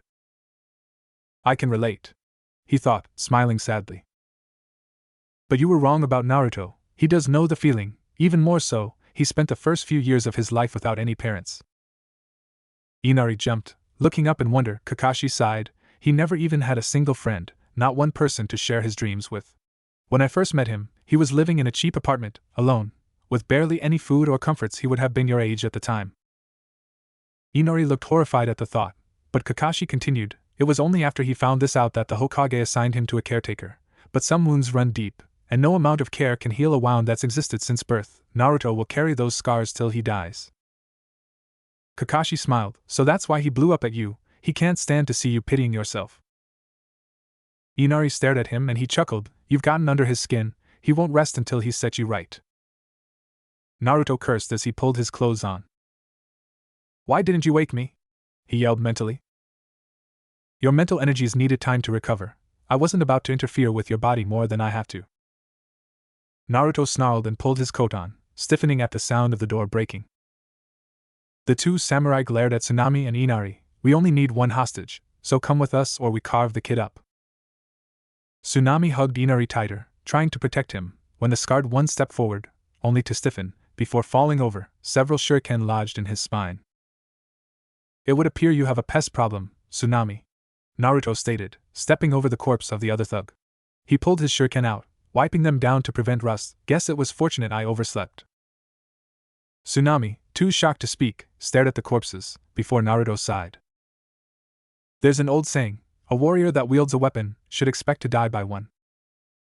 Naruto rolled the corpses out the door, and into the water, and they were going to use you as a hostage. This way they don't get the chance to repeat the act later. He looked at her. Board yourself in and try to find a weapon. Barricade the door if you feel the need, but don't let anyone in until we get back. He looked down at Inari, who was scared stiff, sighed, then pulled out a kunai. Yo, Inari? When the boy looked at him, Naruto kneeled down until they were almost eye to eye. Taking the boy's hand, he placed the kunai in it. Until your grandfather gets back, you're the man of the house. It's your responsibility to protect your mother, he said, slowly gripping the boy's hand. Inari's eyes widened as Naruto placed his free hand on his shoulder. And men don't cry when there's work to be done, the only time it's right to cry. He smiled at the boy, is when you're happy. Inari stared as the blonde ninja made a one-handed seal and promptly teleported away in a swirl of leaves. He stared at the kunai in his hand and his face set in resolve. Tsunami stared as her son stood, straight-backed, as when Kaiza had been alive, and silently thanked the ninja. Sasuke tried to catch his breath. The masked nin's ice mirrors were slowly chipping away at him. At this rate, he'd be hacked to pieces, even with the Sharingan to help. Kakashi and Zabuza were watching each other for the slightest movement, a pair of circling wolves, whilst Tazuna and Sakura could only watch in dread. Sakura was about to interfere when there was a roar, and a pillar of water shot up beside the bridge, instantly destroying the thick mist. Kakashi and Zabuza stared in shock as a dragon formed out of the water and slammed into half of the mirrors, almost nailing Haku, who slid along the ground. That was my Suryuden technique, Zabuza thought, but I've been watching Kakashi like a hawk. He hasn't moved an inch. Where the hell did that come from? Kakashi thought, have the real hunter Nins from Kirigakure finally caught up with Zabuza? Suddenly, something flickered into existence near Sasuke, something with yellow hair and blue eyes. Sorry if I soaked you, Sasuke, Naruto said, offering a hand to lift the teen up, but I figured I might as well introduce myself with a bang. Sasuke snorted and ignored the hand, pushing himself up to his feet. That what you exhausted yourself trying to learn? Maybe. Naruto replied, smirking.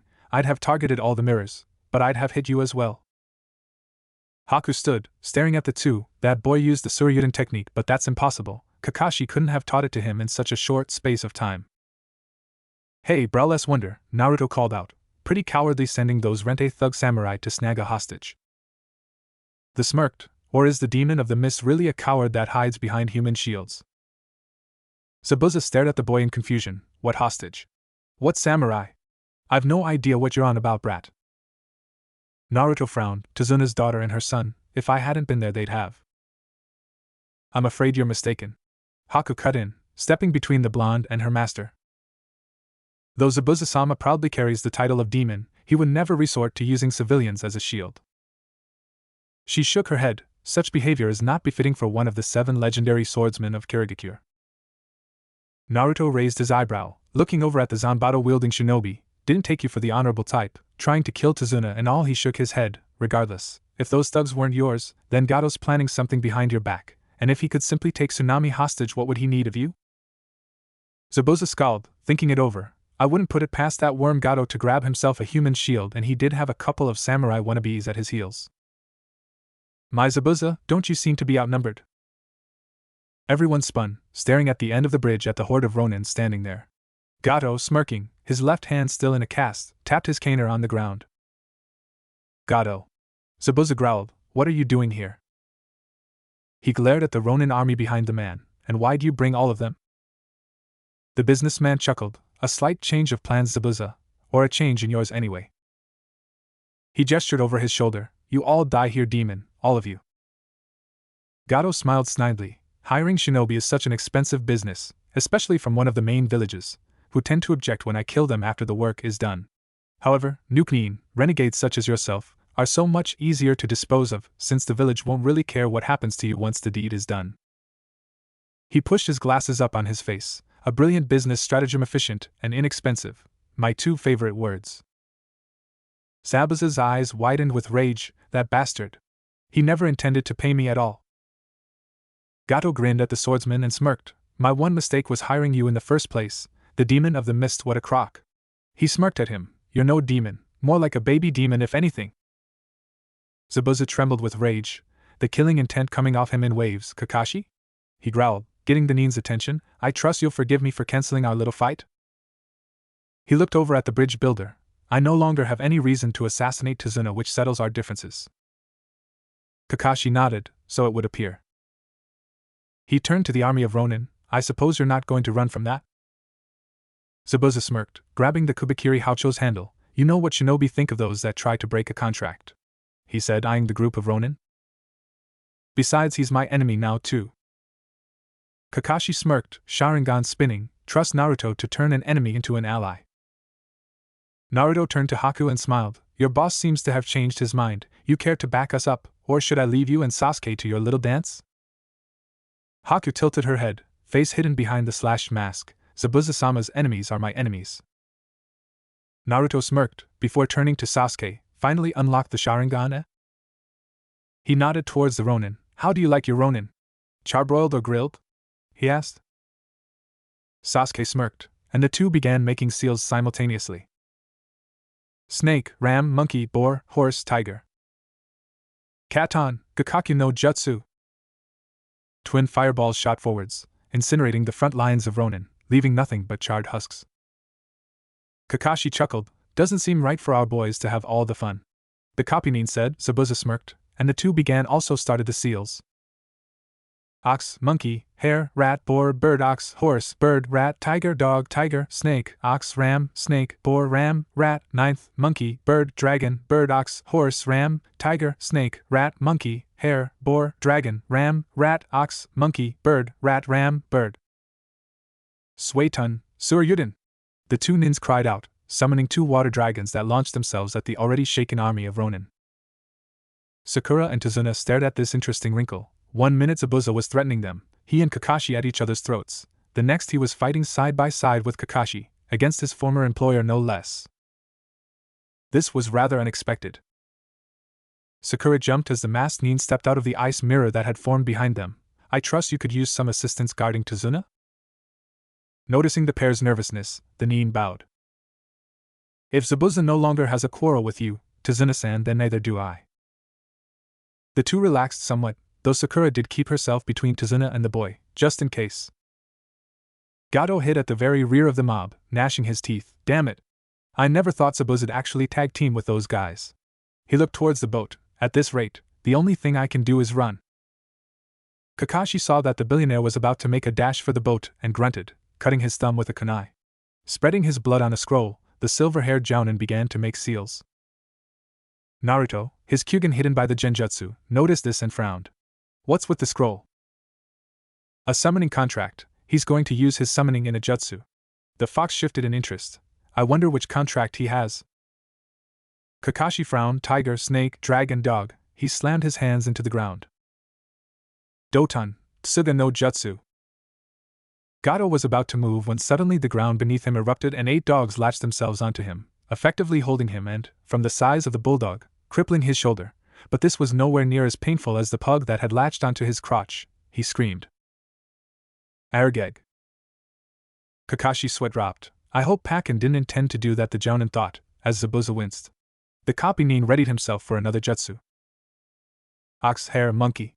He grabbed his right hand and held it towards the ground as the chakra and electricity began to pour off it. Raikiri. Sasuke spun round, staring in shock at the sheer amount of power that the jutsu was giving off, cursing at having missed its seals, whilst Naruto grinned. That's another technique I've mastered. Seems Kakashi is good for something. Sakura and Haku were staring in horror at the Jounin's hand. The chakra is actually visible. Haku thought, Zabuza-sama wished to fight this man? Kakashi-sensei did that?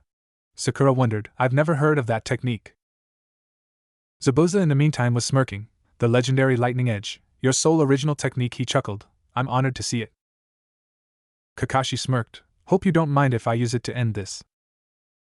He charged forwards, the Raikiri tearing through the air, the chorus of 1,000 birds in its wake, followed by the demon of the mist. The army of Ronin moved to block the Jounin, only to be torn asunder as Zabuza's Kubikiri Hocho slammed into them, having been hurled by the nin, effectively clearing a path for Kakashi. As they attempted to close in on the two, Sasuke's fireball deep-fried another, and several kunai-wielding Kage bunched in mob any that avoided it. Gato didn't have time to scream before the Raikiri ripped through his chest like a lightning bolt, the dogs vanishing upon impact. You lose. Zabuza hissed into the man's ear from behind, as Kakashi pulled his hand out of the man's chest. When you get to hell, the swordsman muttered, raising his zanbato high, give my regards to the real demons. Gato's head sailed off his shoulders and landed in front of his surviving men, whilst the body fell into the ocean. Zabuza and Kakashi glared at the Ronin, eyes narrowed. Anyone else? The Ronin survivors got the message, and practically threw themselves off the bridge in order to escape the shinobi they'd come to kill.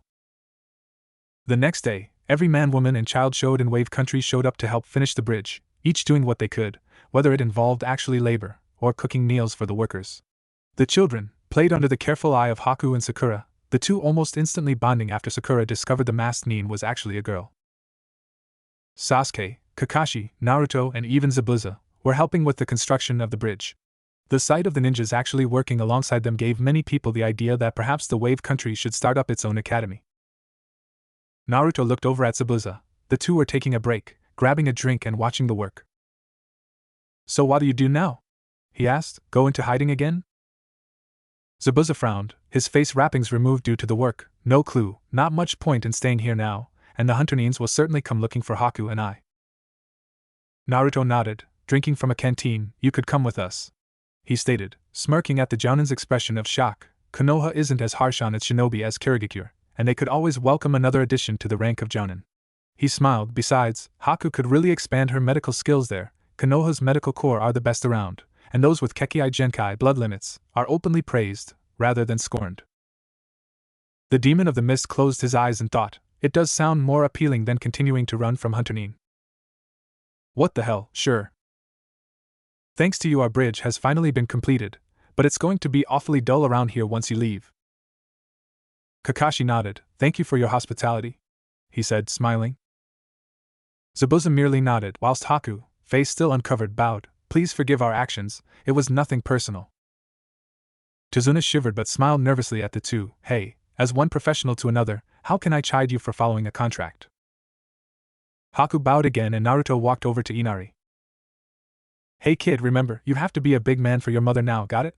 When the boy nodded, he patted him on the head, so no more crying, K? Inari nodded again, then to the surprise of Naruto, latched onto the blonde genin. Come back soon, Naruto-nisin, he cried, hiding his head in the blonde's coat. Naruto stiffened, and then hugged the boy. Count on it, and hold on to that kunai for me. As the six walked off, Tazuna stared in wonder at them. That boy strengthened little Inari's heart, united the people of the wave for the first time since Kaisa's death, and even turned the demon of the mist into an ally. He smiled. Naruto built the bridge that carried us all to hope and courage. He grinned at Tsunami and Jiichi. Speaking of bridges, we still have to officially dedicate this one. The two smiled knowingly. I can think of only one name that could suffice, Jiichi said, grinning. Inari looked up and smirked. How about the Great Naruto Bridge? Tsunami looked down at her son and smiled. It's a nice name. On the road back to Konoha, Haku looked at Naruto, who was reading from his book. What exactly is that book called? She asked, seeing as the title was faded. This? He held up the book. It's called Famous Shinobi Throughout History and Their Achievements, Volume 1, and I'm currently reading up on the ninja called Konoha's White Fang. Kakashi raised an eyebrow at the reference to his father's title, before Sakura's shriek caused everyone to wince. I spent forever trying to find out what that book is and you used to just brush me off. How come you tell her right off the bat? Because it's rude to ignore a lady's question, Naruto replied, turning the page of his book. Sakura swelled in rage. Then why did you ignore mine? Naruto looked over his shoulder at her. You say something? I couldn't hear over the noise. Whilst Sakura sputtered in outrage, the two adults in the group chuckled. I really like that kid. Zabuza chuckled. By the way, you mind if we stop by a bookstore before we go to the Hokage's?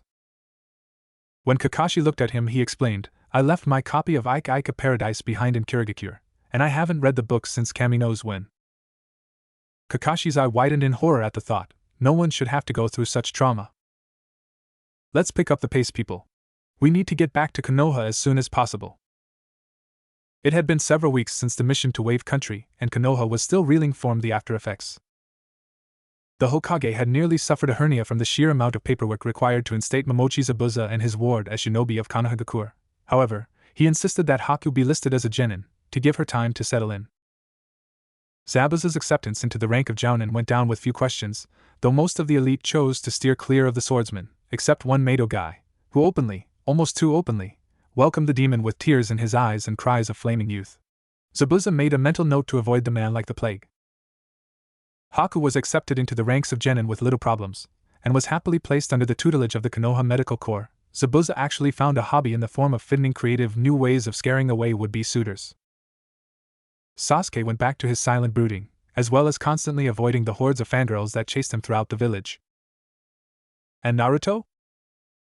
Iruka sighed as he found the blonde curled up in a chair, reading from the book. Naruto, I know your team hasn't had many missions lately, but that's no excuse for slacking off, he said as he walked towards the door, on his way to the academy. Naruto, marking his page, smiled at his guardian. I was just about to head out to train. Have a good day at the academy, Iruka-san. The scarred Chunin smiled and closed the door. When Naruto was sure his guardian was gone, he put the book away and promptly used Shunshin no Jutsu to teleport to the set meeting place for Team 7, appearing behind Sakura, as she tried to catch Sasuke's attention. Morning, Sasuke. The blonde greeted, pulling out his book, as the kunoichi shrieked and spun round. Hey Haruno. Sakura sniffed. She tried constantly to get the blonde to use her first name, since it made her sound old when he used her surname, but he pointedly ignored her. And where have you been? She asked, miffed that he'd snuck up on her. Naruto merely shrugged and turned the page in his book, which Sasuke realized was the second in the series from the spine. I see you finished the first one, he commented. Naruto looked at him and nodded. If you'd like, I could lend it to you. The raven-haired teen nodded. Maybe later. 3 hours later. Sorry I'm late, Kakashi said cheerfully. I got lost on the way here. Liar! Sakura shrieked, only to have a pebble thrown at her forehead. Sorry, saw a wasp there, guess I got it. Naruto muttered, putting his book away. I guess it's too much to expect a mission like last time so soon, eh? He asked, looking at the jounin. Kakashi smirked, I'm afraid not, we're back to looking for Tora again. The trio groaned, wondering whether to kill the cat and say it was mauled by one of the Inuzuka's mutts. The mission completed, Naruto, eyes back in his book, was walking along, ignoring Sasuke and Sakura, or rather just Sakura, when Kakashi stopped, looking interested. That's it for today. I have to hand in my mission report. Naruto nodded, reading, while Sasuke said he'd head home, Sakura tailing after him. For the love of Kami, you'd think she'd have gotten the message by now, Naruto hissed, causing Kyuubi to chuckle. Ah, spring fever, the vixens would be in their prime now. Sasuke! Sakura called out, I was wondering if we, she flushed, holding her hands together, you and I, she batted her eyes, just the two of us could work on our, teamwork? She finished, hinting at the latter part. Sasuke rolled his eyes, disgusted. You're pathetic, he said, causing Sakura to flinch. Why waste your time flirting when you should be training? Inner Sakura was trying her best to hold up a boulder, whilst Sakura looked depressed. Naruto's skills far surpass yours. I'd rather spar with him any day. Leaving the kunoichi sufficiently crushed, the Uchiha marched towards his house in the Uchiha district. Naruto snickered, watching the snow cloud that formed over the girl's head. Maybe that'll make her wise up, he muttered before noticing the rock coming towards him. Konohamaru, your disguises are getting worse. He didn't take his eyes off his book. No rock is perfectly symmetrical, nor does it have eye holes, he sighed, turning the page. Besides, we're in the middle of the village. I doubt people would leave a rock that size in the middle of the road. The Konohamaru Corps climbed out from under the rock, and Konohamaru, strutting like a general, promptly demanded that Naruto played ninja with them. Naruto sighed. Playing ninja basically meant that the Hokage's grandson wanted to learn something, but was too impatient to go to Ebisu, or actually study, so he taught him how to pull off Oroike no Jutsu, the first original technique he'd developed. He snickered. The Hokage's grandson had told him that the old man had added the jutsu to the list of kenjutsu, no doubt out of embarrassment. Fine, what do you want to see? Kagebunshin. Moegi called out, teach us Kagebunshin.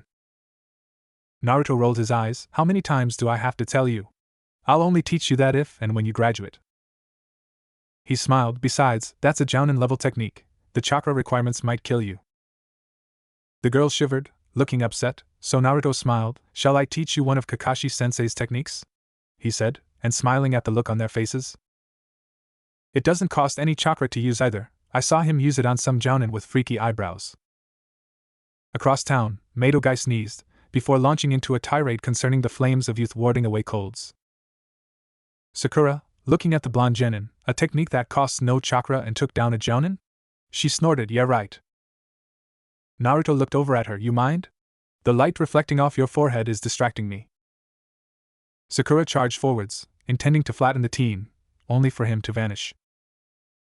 Where she began when a noise interrupted her. Konohagaku's secret, most sacred technique, Senin Goroshi. Sakura screeched, holding her rear as she was launched into the air as a result of one of the most humiliating, not to mention painful, ninja techniques in history. Naruto, smirking, looked at the stunned Konohamaru Corps, and you could do that with a kunai too. He watched as Sakura's trajectory took her over a wall, and from the sound of things, landed on someone. Oops, maybe I put too much into that one. Sakura pulled herself off whatever she landed on, muttering angrily, damn Naruto, when I get a hold of him I'll dash. Hey! A voice yelled, what do you think I am? A cushion? Sakura squeaked and moved back, allowing a black-clothed boy with face paint to stand up. He scowled at her. Who do you think you are, jumping on me like that? The blonde kunoichi next to him sighed. Let it go, Kankuro, it's not worth it. The hell it isn't. She nearly threw my back out. He reached out to grab the pink-haired genin. Hey, you two. The strangers looked over to see Naruto leaning against the tree, reading his book. You see something pink land around here, around ya tall, he gestured with his hand, presumably female and with a forehead to rival those on the monument? Sakura seethed at the blonde, whilst the strange kunoichi chuckled. You mean her? She said, gesturing with her thumb. Naruto looked up. Ah, there you are. He nodded towards the two. Sorry if her landing disturbed you too, merely giving a demonstration to my friends there. He nodded in the direction of the Konohamaru Corps. Kankuro seethed. You threw her on me? I'll kill you both! He screamed, charging forwards, until a pebble hit him in the forehead. Naruto chuckled. Sasuke, I thought you'd gone home to train? He asked, not looking up from his book. The Uchiha smirked. Thought I'd ask you to spar, so I came back. He looked at the two Nins. Tell me, he asked, what are you guys doing in our village? Kankuro growled, rubbing his head. They're popping out of the woodwork. Come on down, little squirrel, he called out, reaching for the bundle on his back. Naruto looked up, wondering what the bundle was, before sighing. If you're going to attack, answer one thing. The pair looked at him, as he pointed up at the tree. Is the ghoul behind Sasuke with you? I am, unfortunately. Sasuke spun and spied the red-haired boy almost immediately, the gourd on his back and AI tattoos standing out. His stealth skills rival Kakashi's, he thought in wonder. Kankuro, it's annoying that you'd blow your top due to a quarrel with children. Have you forgotten why we're here? Kankuro shook, afraid. It's her fault, he yelled, pointing at Sakura. That pink-haired one slammed me. Shut up, Gaara muttered, or I'll kill you. Whilst the two strangers shook, Gaara eyed the two leaf shinobi he noticed. This one stopped Kankuro with a stone, and the other detected me that took skill. He used Shunshin to appear between his comrades. We may be a little early, but we didn't come here to play around. Ignoring Kankuro's stuttered assurance that it wouldn't happen again, he turned on his heel. Let's go. Hold up, Naruto stated. From the looks of your Hitite headbands, you three are from Sunagakure, the village hidden in the sand, correct? Gaara looked at him. Yes? Sakura looked up. But under the treaty between all shinobi nations, you can't cross our border without authorization. The blonde kunoichi snorted, holding up a travel pass. We're here for the Chunin exams, you know, the exams that genin take to advance to Chunin? It's being held in your village this year. The trio's eyes widened, before Sasuke used Shunshin to appear in front of the kids. You there, what's your name? Temari flushed. Who, me? No. The ghoul behind you. The ghoul's teammates flinched at the title, while Gaara looked at the Uchiha. Sabaka no Gaara at your service. He looked at the blonde and raven shinobi in front of him. And you too? Sasuke smirked. Uchiha Sasuke. Naruto nodded, putting his book away. Uzumaki Naruto, genin of Konohagakure. Gaara nodded, then turned around. Let's go, he said to the other two, and they used Shunshin to teleport away. Naruto looked at Sasuke. Seems we're in for interesting times, he stated. The Uchiha nodded, frowning. Naruto sighed and shook his head. Now what were you saying about a spar earlier? The raven-haired boy blinked, before grinning. Field 7? See you there, Naruto replied, using Shunshin to teleport there, followed by Sasuke. Sakura wondered why she was left babysitting. When she discovered she was alone, the Konohamaru Corps having dashed to get to Field 7, their leader not wanting to watch his Oyabun fight. This is a joke, right? Naruto asked Kakashi, staring at the applications forms in the Jounin's hand. You actually recommended us for the Chunin exams? The Jounin nodded. If any of you don't wish to compete, the exam is voluntary, the choice to enter is yours. He turned around. If you wish to apply, report to room 301 at the school by 4 o'clock tomorrow afternoon. That's all. He then used Shunshin to vanish in a swirl of leaves. Reaching the academy the next day, Naruto raised his eye at the sheer amount of leaf shinobi present. Not all of them are teenagers, some look like they're Irika-san's age. He shrugged, guess the exam is pretty tough. Looking over at Sakura and Sasuke, he nodded. Shall we? The trio made it up the steps until a commotion on the second floor caused them to pause. Naruto frowned. Why the hell are you jackasses blocking the way? We're still on the second floor, so move it or lose it. The two genin behind the illusion, angered that their fun was over, launched an attack, only to be blocked by a genin in a green leotard, one that they'd been wailing on earlier. Naruto gazed at the boy. Seems there may be some worthwhile contenders yet. Looking at the boy, he nodded. Thanks for the save, though you needn't have bothered. He noticed that the boy was currently talking to Sakura. The hell? He rolled his eyes as Sakura blew the guy off. Guys got bad taste in women, Naruto muttered, turning on his heel, coat flapping from the movement.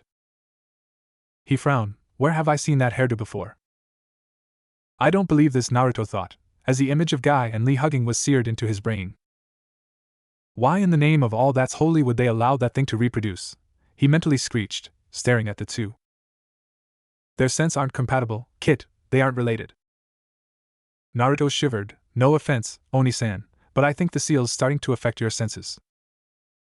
He shook himself. Touching as this little scene is, you mind if my teammates and I get going? We have an exam to take part in. Guy looked at him and raised a fist in the air. The eagerness of youth. Your determination is a sign that your youthful flames are burning bright. The only thing that'll be burning around here is you if you keep saying all that in front of Sasuke. Naruto chuckled, watching the Uchiha twitch at being defeated by a touchy-feely crybaby. Naruto snorted, oh yeah, they're burning all right. In fact, let's not let them dissipate by wasting time here. With that, he turned on his heels and walked away, his teammates following him. I swear, not only does that kid need a wake-up call, he also needs glasses. Naruto muttered, I mean, having a crush on forehead here? He sighed, talk about scraping the barrel. Sakura's fist shot out, only to collide with their Jounin-sensei's gut, as he appeared around the corner. Somehow Naruto sighed, rolling his eyes behind his book, as the Jounin pulled himself up. I doubt he's going to forget that come our next mission. Ignoring the girl's stammering attempts at an apology, the Jounin gestured with his hand. He smiled, the exams are through here, good luck. That's a lot of shinobi. Naruto muttered, interested, and a shitload of killing intent. He smirked, nothing compared to Zabuza's though. I won't be hiding his porn again anytime soon. He snapped out of his musings as he noticed an incoming blonde projectile. Sasuke, he muttered, getting the Uchiha's attention. Incoming groupie. Sasuke's eyes widened, before he stepped back avoiding the girl. Sasuke-kun, where have you been, cutie? She cried out, only for her to collide with a wall. Naruto sighed and turned the page. Friend of yours, Haruno? Sakura laughed at the blonde as she picked herself up. Ha! Nice aim, Inobuta. Ino spun and glared at Sakura. Hello to you too, Sakura, she sniffed, still hoping the big mutant forehead look's gonna come into fashion, eh? Before Sakura could reply, Naruto slapped a hand over her mouth. I doubt it's ever going to do that, but maybe the girl that just left a faceprint on the wall has no room to brag. He thumbed at the dent. I hope you intend to fix that. The Sandame's law against graffiti is pretty harsh, you know. How troublesome. Shikamaru muttered, walking up behind them. Why don't you three just die instead of flunking the test? Says the sloth that never managed to write his name on a single paper. Naruto replied snidely, what are you doing here, Shikamaru? I thought you'd be studying the inside of your eyelids by now. The genin grunted, whilst Choji munched away on his chips. Naruto sighed. So Larry, Curly, and Mo decided to show up. He turned the page in his book. Wonder if the second generation can live up to their parents' fame? Ino was about to reply when a loud voice cut in, announcing the arrival of Team 8. Kiba sneered, looks like the gang's all here. Naruto smirked in reply. Look, Sasuke, he said, pointing with his thumb, it's Akamaru and his pet, Kiba. He smiled at the puppy. Are you feeding him well enough, Akamaru? His coat's lost its sheen. He sniffed, and I think he needs a flea bath. While Sasuke chuckled at the blonde's joke, Kiba bristled. Shut the hell up, Uzumaki! He yelled, lunging forward. You got some rocks thinking you can insult me and get away with it. Naruto stepped back and tripped the teen as he passed. Bad dog. As the boy stumbled, Naruto swept his feet out from under him. Sit. Bastard. Kiba snarled and went to get up, until Naruto sat on his back, his foot holding down Akamaru.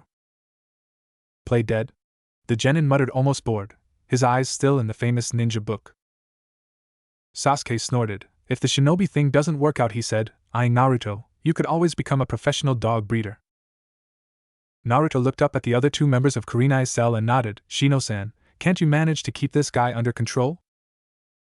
He scratched Kiba behind the ear, to a chorus of swear words that caused Hinata to flush. Have you tried using a muzzle on him? Shino shrugged, and Naruto nodded. Ah yes, cruelty to animals and all that. He looked up at the Hyuga heiress. You okay, Hinata-san? He asked. You look a little flushed. You coming down with something? The shy Hyuga squeaked and hid behind her stoic teammate, causing Naruto to sweat drop. Okawe. Would you guys do everyone a favor and just shut up? The rookie 9 looked up to see a blue-haired genin walk over to them, looking annoyed. A bunch of wet behind-the-ear rookies, fresh out of the academy? What do you think this is? A field trip? Naruto snorted, and got off Kiba, who shared the skull the blonde was aiming at the older genin. And you'd be? Naruto asked, putting his book away. The teen snorted. Kabuto, what's it to ya? He sniffed, you need to wake up and look around. The group did so, instantly feeling the killing intent washing over them from the other teams. Hinata, Sakura and Shikamaru shivered, the Nara actually seeming to snap out of his too lazy to live days. Those thugs are from Amigakure, the village hidden in the rain, which shares territory with the hidden mist village. He pushed up his glasses. They've got fuses shorter than Moth's lifespan, so quiet down before they decide to beat the crap out of you. Sakura looked at him. Kabuto, is this your second time entering the exam?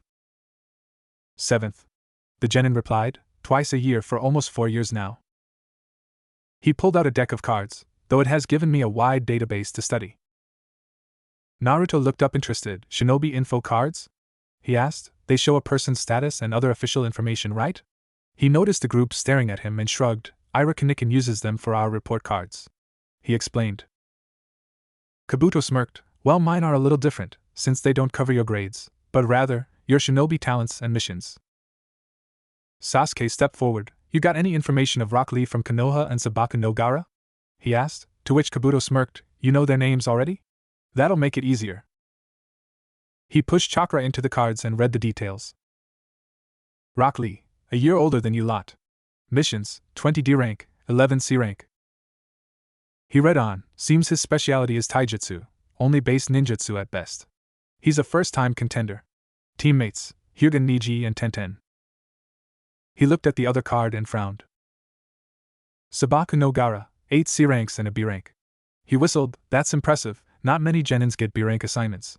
He continued, since he's from Sunagakure, I've got next to no info on him, other than that he returned from every mission unscathed. He looked at the Uchiha, without a scratch.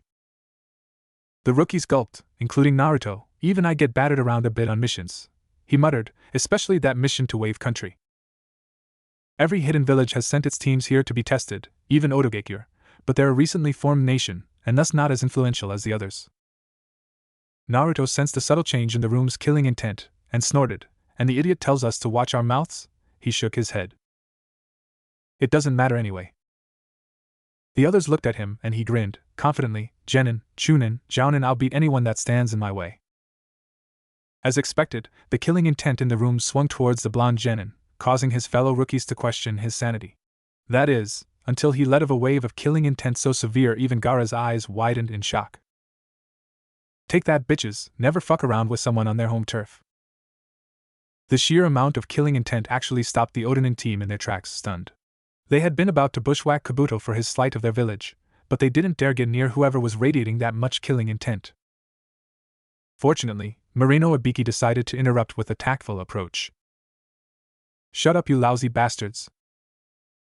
Naruto smirked at the reference. That's us all right, at least you're direct. He chirped cheerfully, causing a few of the assembled proctors to smirk. A smartass, huh? Ibiki said, smirking. We'll see how smart you are on the test. Get in your seat, I'll hand the papers out soon. Naruto froze, his blood actually freezing. Oh sweet mother of Shodai Hokage, not a paper test. Naruto, for all his bluffs and field experience, for all his sarcastic jabs and barbs, wasn't known as the dead last at the academy for nothing. He sucked on all things theory test related. He listened as the scarred Jounin proctor explained the rules and scowled. Fucking sadist, he muttered. It's like they set this exam up to make me fail. He cursed again when he saw the exam itself. Oh cartwheeling kitsons, I'm a goner. He looked around, everyone else had started, and he noticed Akamaru barking at Kiba, no doubt telling him the answers. Hey Anai-san, a little help? Naruto asked, and then was shocked by the fox's reply. Sorry kid, but you have to figure this exam out by yourself. Remember, look for the hidden meaning within the hidden meanings. Naruto's sweat dropped. Since when did Anai-san become like Kakashi-sensei? He muttered. Halfway into the exam and Naruto was a wreck. He'd racked his brain on every question and still couldn't answer one. I swear to God, if I meet this guy after the exam, I'm gonna Senengoroshi him with a friggin' Zanbato, he muttered, glaring at Ibiki. The Jounin commander shivered at the level of killing intent he felt directed at him. What the dash, he thought, looking around. Seems some of the tykes are getting testy. He chuckled at the pun. Naruto gripped his head. Damn it. Almost blew it there. He'd cease glaring at Ibiki as the Jounin sensed his killing intent. I'd probably be kicked out for threatening a Jounin. Ano Naruto-kun. Naruto looked over at the girl next to him. Hinata? Where the heck dash? He shook himself. How in the name of Nidame did I overlook her? Kyuubi shrugged. She is the type most people overlook, the shy quiet types. The fox snickered. Those types are usually moaners. God, I love moaners. Naruto rolled his eyes. Arokitsune. He turned to the Hyuga. What is it, Hinata-san? The shy Hyuga flushed. Ano, you can look at my paper if you want. Naruto stared at the girl. The fuck? What does she take me for? An idiot? He frowned. Why? What's in it for you if you help me? Hinata flinched and began twiddling her fingers, looking more nervous by the second, causing Naruto to sweat drop. Oi, why are all girls so weird? I don't want you to have to leave so soon, Naruto-kun. Naruto's eyes widened, then smirked. Hinata, nice as that sounds. His eyes flicked to Ibiki. I can't take the risk, I'll wing it on the last question. Hinata looked downtrodden, so Naruto smiled at her. But it was nice of you to offer, I always lose my nerve on tests. The Hyuga's face went tomato red and she lowered it, hiding her eyes with her bangs. Now, Naruto muttered, let's see what this last question is. What kind of cowards do you take us for? Naruto roared, the force of his voice actually causing Ibiki's coattails to flap. I don't know about the rest of these bastards, but I for one think those who just gave up were nothing but pussies. He snorted, ignoring the looks of astonishment from everyone in the room. Ibiki snorted, kids got more balls than most jounin I've seen, talking to a proctor like that. If you think you can intimidate me with your never allowed to apply again shit, Naruto paused for breath, you're wasting your time. Do your worst, Scarface, you don't scare me. Everyone in the room stared at the genin, several wondering if Ibiki was going to go all jounin on his ass, but the proctor merely smirked. Little man, his smirk widened. I am impressed, but are you really prepared to be a genin for the rest of your life? Naruto snorted, bring it on, Mr. Proctor. Ibiki snorted, amused, screw jounin, this kid's got more rocks than most ANBU. For all those still present, he paused for effect, watching the genin lean forwards. You've just passed the first exam. Crash. Everyone's sweat dropped at the sight of Naruto's foot twitching in the air, having face faulted right off his chair. Maybe not, Ibiki muttered, a little too high-strung. Sadistic bastard. Naruto muttered, his gaze attempting to add to the holes in Ibiki's head as the proctor replaced his Hitaite headband, leading us on like that. At that minute, the window shattered and a large banner unfurled, revealing a woman. Don't celebrate just yet, she called out. I am the second examiner for the Chunin exams, Mitarashi Anko. She tilted her head, time's a wastin' people. Let's go. She raised a hand in the air, follow me. All that followed this introduction was the sound of crickets chirping. You have got to shitting me, Naruto muttered, banging his head against the table. Sweet mothers of all the Hokages, what in the world did I ever do to deserve this? Everyone looked at him as he scowled at the monument. This is for that graffiti job I did, isn't it? He growled, actually appearing to wait for an answer, before giving the monument the finger. And that goes triple for you, Scarface, he said, standing up. Walking past the startled female jounin, he paused at the door. Come on, guys, let's get this freak show over with. The rest of the genin filed past, ignoring the female jounin, much to her ire. Ibiki snorted, Uzumaki Naruto is a very intriguing young man. After leaving the academy, Anko led them all to what appeared to be a fenced-off forest. This is the arena for the second stage of the exam, training ground 44, she smirked, otherwise known as the Forest of Death. Naruto snorted, reading from his book, Forest of Death, fascinating. Anko glared at the blonde upstart that, in her opinion, ruined her grand entrance, and was possibly off-kilter after his talking to the Hokage monument. And when someone like Anko thinks you're mental, you'd have to be so far beyond sanity it's scary. You're all about to find out firsthand why it's called that. Some of the genin looked nervous, but once again, Naruto threw one of his infinite monkey wrenches into the works. PSSH, after old Scarface's routine, you think we're gonna be afraid of a few trees? Anko grinned and tossed a kunai at him, apparently slicing his cheek, only for the boy to tilt his head away.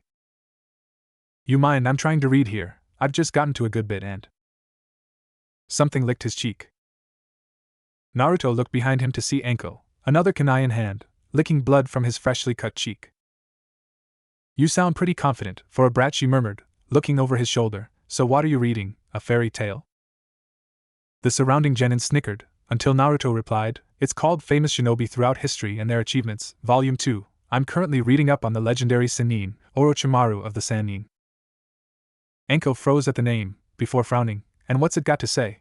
She asked, wondering who would write such a thing. Naruto shrugged, doesn't cover much on his techniques, but from what I can make out, he must have been a freaking genius. He snorted that, or the guy that wrote this was a brown-nosing little bitch that had a stalker crush on the guy. Anko let out a laugh, wondering what her former sensei would say if he heard the boy. Probably beat the living hell out of him, and then go looking for the author of the book. Nearby, a grass nin with long hair seemed to be rather amused at the antics of the blonde-haired genin. Interesting. Naruto stared at the heaven scroll in his hands, wondering what could possibly be inside the thing. With my luck, possibly another freaky proctor, waiting to bash my head in, he snorted, then tossed the scroll to Sasuke. You up for this? The Uchiha smirked, I should be asking you that, you looked ready to faint in the first exam. Naruto snorted, waving a fist, I graduated thanks to my practical skills, having a big brain can only carry you so far. He looked over at Sakura, take Haruno for example, we're gonna have to pick up her pace and any slack she leaves. Sakura shrieked and attempted to beat the genin senseless, but he dodged and leapt onward through the trees. They landed in a deserted clearing. Sasuke then looked around, place certainly lives up to its name, if only by appearance. Naruto nodded, maybe the death part has something to do with all the enemy shinobi wandering around looking for us.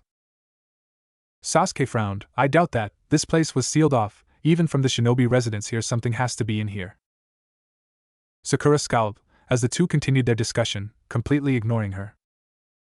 Damn it, at the academy, Sasuke barely spoke 2 words to anyone. She glared at Naruto, then this loudmouth shows up and suddenly it's as if he and Sasuke have been pals forever. Haruno, Naruto said, if you're going to stand there glaring at me like that, I may mistake you for an enemy in disguise. Sakura, seeing a chance to catch the smart aleck off guard, grinned. How do you know I'm not? She asked snidely, only to dodge a kunai thrown at her forehead. What the hell? Why'd you do that? Naruto sighed, darn, it is you, he spat on the ground, and I wanted to let off some steam. Suddenly, his bowls sent a message to his brain, time to clear the drains, big guy. Turning to Sasuke he nodded, keep an eye, I gotta take a leak. Sakura flushed scarlet, not in front of me you freak. I'm a lady! She shrieked. That's debatable. Naruto muttered, dodging her fist, causing Sasuke to snort. At the Uchiha's noise, Sakura's world went black. Sasuke agrees with him, she thought, growing smaller in the gray background. So he doesn't think of me as a lady? While all this was going on, Naruto was answering nature's call, doing his best to give back to the environment. You know, watching a guy pee is considered to be one of the most perverse things in human culture, he said casually, startling the rain nin that was sneaking up on him, before a tripwire was set of, a garrote wire wrapping around the nin's neck, effectively snapping it with his own weight. And if there's one thing I hate, Naruto muttered, pulling his zipper up, it's perverts. Searching the nin's corpse revealed another heaven scroll that he stashed, just in case they lost their own, as well as several spare scrolls for storing items. Not a bad haul, he snickered. Who says giving back to nature doesn't reap its own rewards? Walking back he dodged a kunai to the throat, before raising an eyebrow. Sasuke? What the hell? He picked up the kunai, keep this up and I won't lend you that book. Sasuke snorted, that's you alright. He looked around, there are foreign shinobi here, and we can't take any risks. Naruto nodded, I see plus, knowing most of the nin we saw he looked at Haruno, they probably pegged us as the quickest way to snatch a scroll. He smirked, pulling out the spare scroll he snagged. Luckily for us, that idiot that tried to interrupt me back there was daft enough to not only come alone, but bring his team's scroll with him. He sighed, unfortunately, it's another heaven scroll. Sasuke snorted, you hold on to that one, I'll keep ours. Naruto nodded, then put the scroll away. Remember how Iruka-sensei taught us about team passwords? Sasuke snorted, time to put the academy days to use, huh? Remember the Ninki, that's the password. Sasuke finished, just before a massive gust of wind blew them apart. The grass nin chuckled, looking at his compatriots. Stick around, you two. It could be fun. He grinned. I'll go in alone.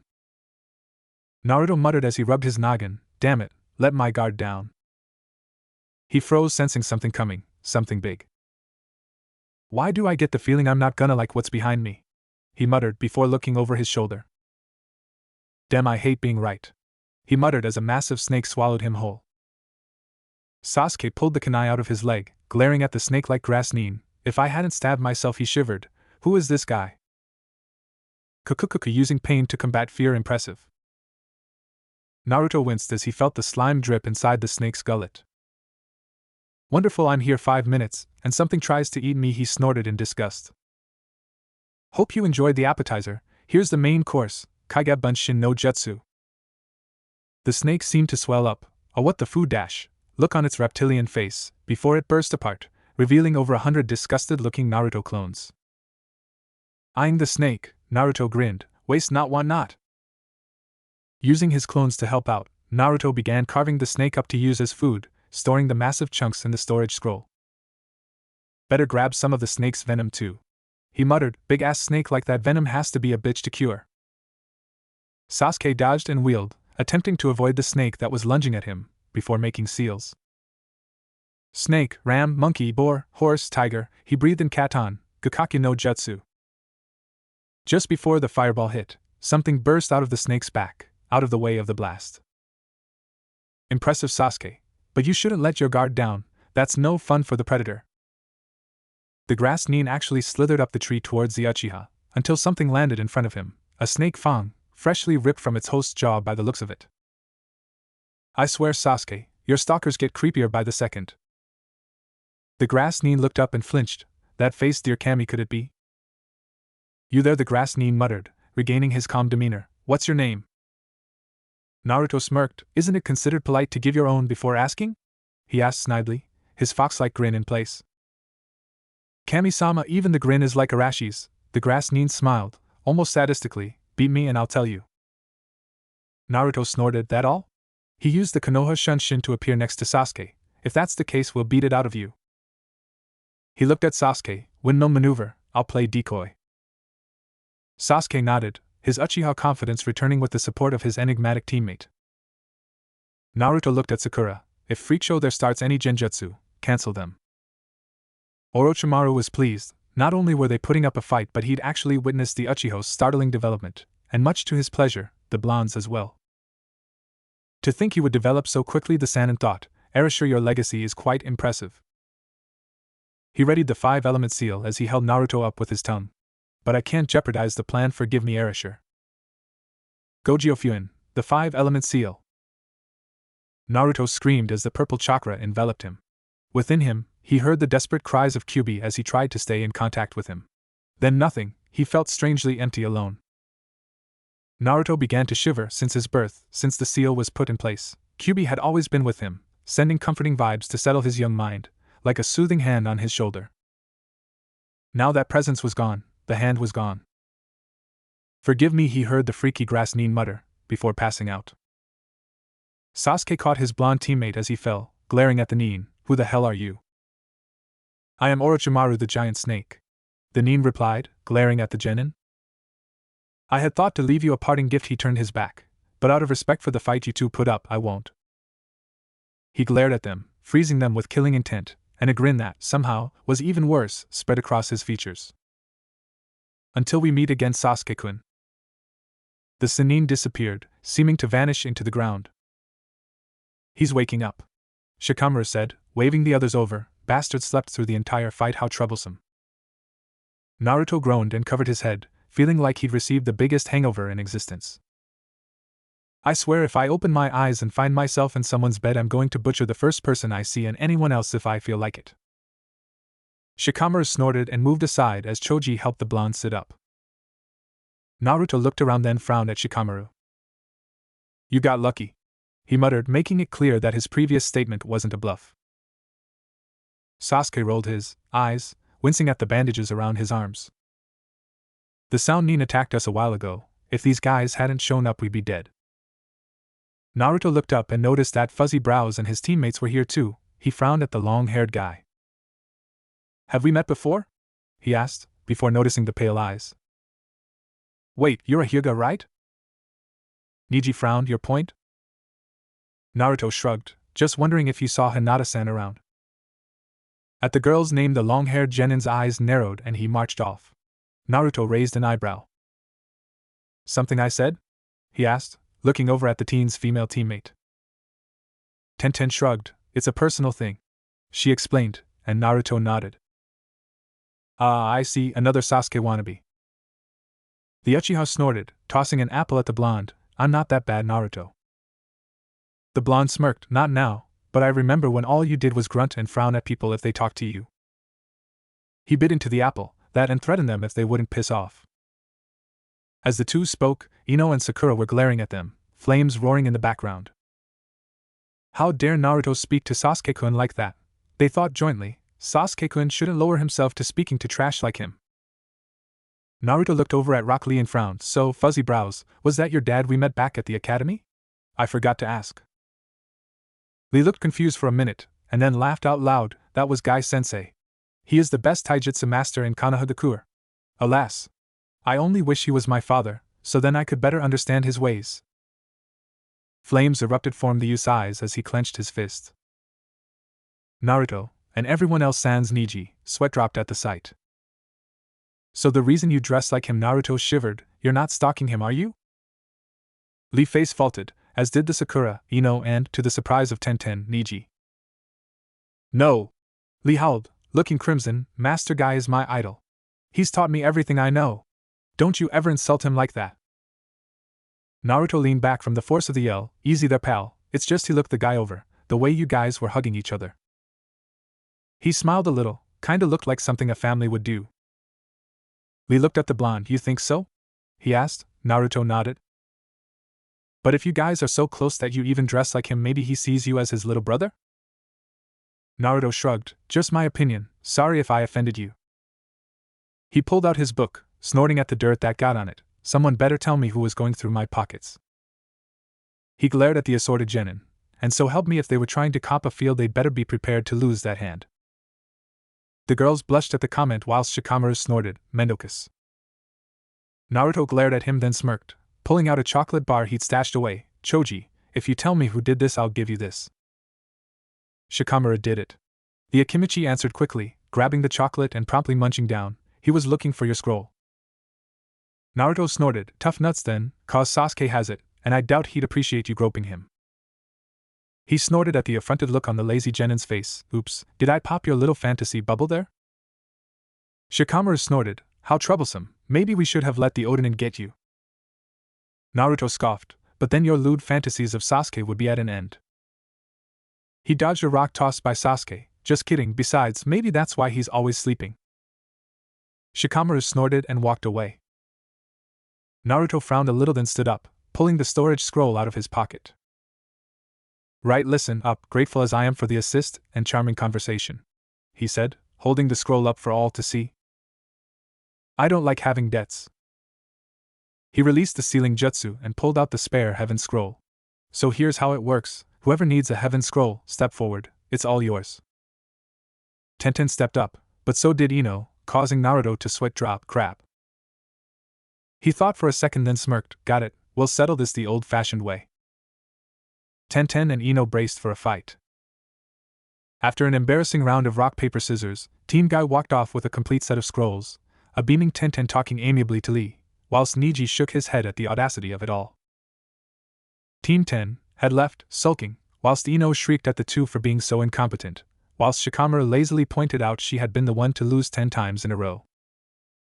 Naruto sighed. Thought we could have bartered for another scroll there, ah well. He looked over at the other two. I miss anything other than the fight? What did the snake perv do? Sasuke snorted. Aside from copping a feel as you put it, nothing after he knocked you out. Naruto grimaced, rubbing his stomach. I swear, everywhere I go it's one freak show after another. Now we've got a horny transvestite following us around. Sakura blushed and Sasuke shivered. Several days passed, and Team 7 still hadn't acquired an Earth Scroll. It was getting to the point that they began to consider hunting down Team 10 and taking theirs. That is until Naruto hit the jackpot. Too easy. He muttered, snagging the Iwanin scroll. That's the complete set. He'd found the poor bastard answering nature's call, and promptly strung him up after knocking the unfortunate genin out. Marching back to camp, he espied Kabuto talking with Sasuke and Sakura. Hey, Four Eyes. Naruto greeted, smirking. Kabuto snorted at the reference. You're awfully cheerful, and considering the beating you took. Naruto shrugged. Whatever, what's up, harvesting scrolls? Kabuto shook his head, holding up his scroll set. Gathered mine a day ago, but got split up with my team. We were supposed to regroup at the tower. He smiled. I picked up a few spares. Need any? Naruto smirked, holding up the scroll he acquired, picked it up. Seems answering nature's call has two uses now. The blue-haired genin chuckled. If that's the case, what say we make our way to the tower? He glared at Sakura. Unless you wish to try opening that scroll again. Naruto frowned at the girl. Is that big forehead of yours the result of all the air in your skull? We were told not to open it.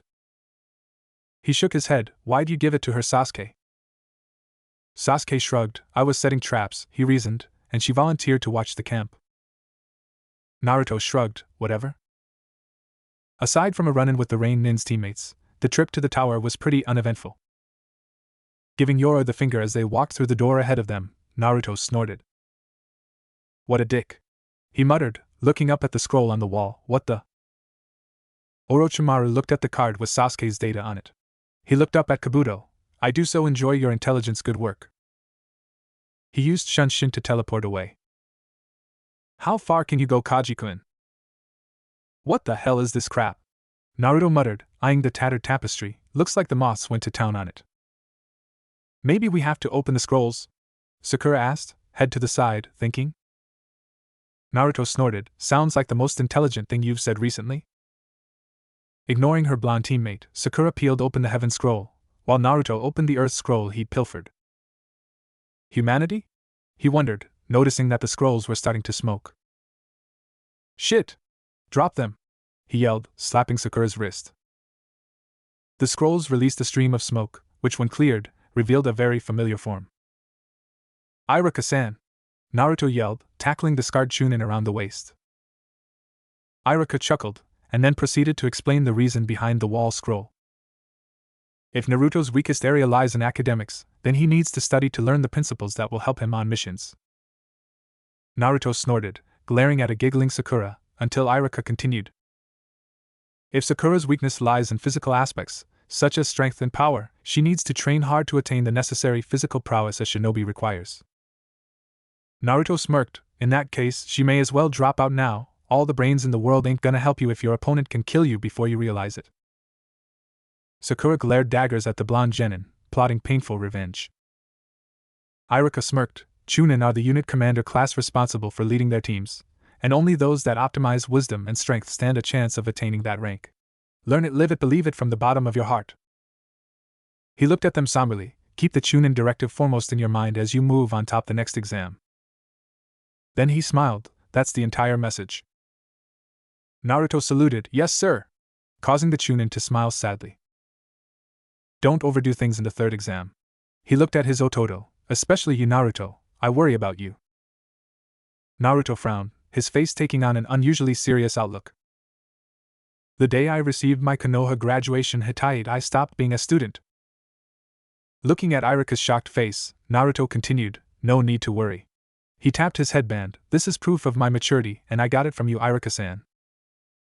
Locking eyes with the Chunin, he continued. You know me better than anyone in this village, so I won't tell you my personality's changed, but I'm not a kid. He smirked. I'm a full-fledged shinobi. The blonde's face softened into a warm smile. But thanks for your concern, I appreciate it, Nichan. Iruka looked shocked. Naruto had never called him an Ichan since he was a child. The Chunin smiled sadly at the memories, before nodding, remembering Kakashi's words. They're not your students anymore. They're my subordinates. He sighed. Well, Kakashi, it looks like it's you, not I, who know what these kids are capable of. Congratulations to all of you, for passing the second exam, Enko called out, looking over the assorted ranks of genin. We started with 78 applicants, it's amazing that 27 of them actually made it. She smirked sadistically. I said I'd pare their numbers down to less than half, but I was really only expecting a single-digit figure. Ino was ecstatic that Sasuke's team actually made it to the semi-finals, or Sasuke had at any rate, whereas Shikamaru was grumbling at the remaining amount of competitors.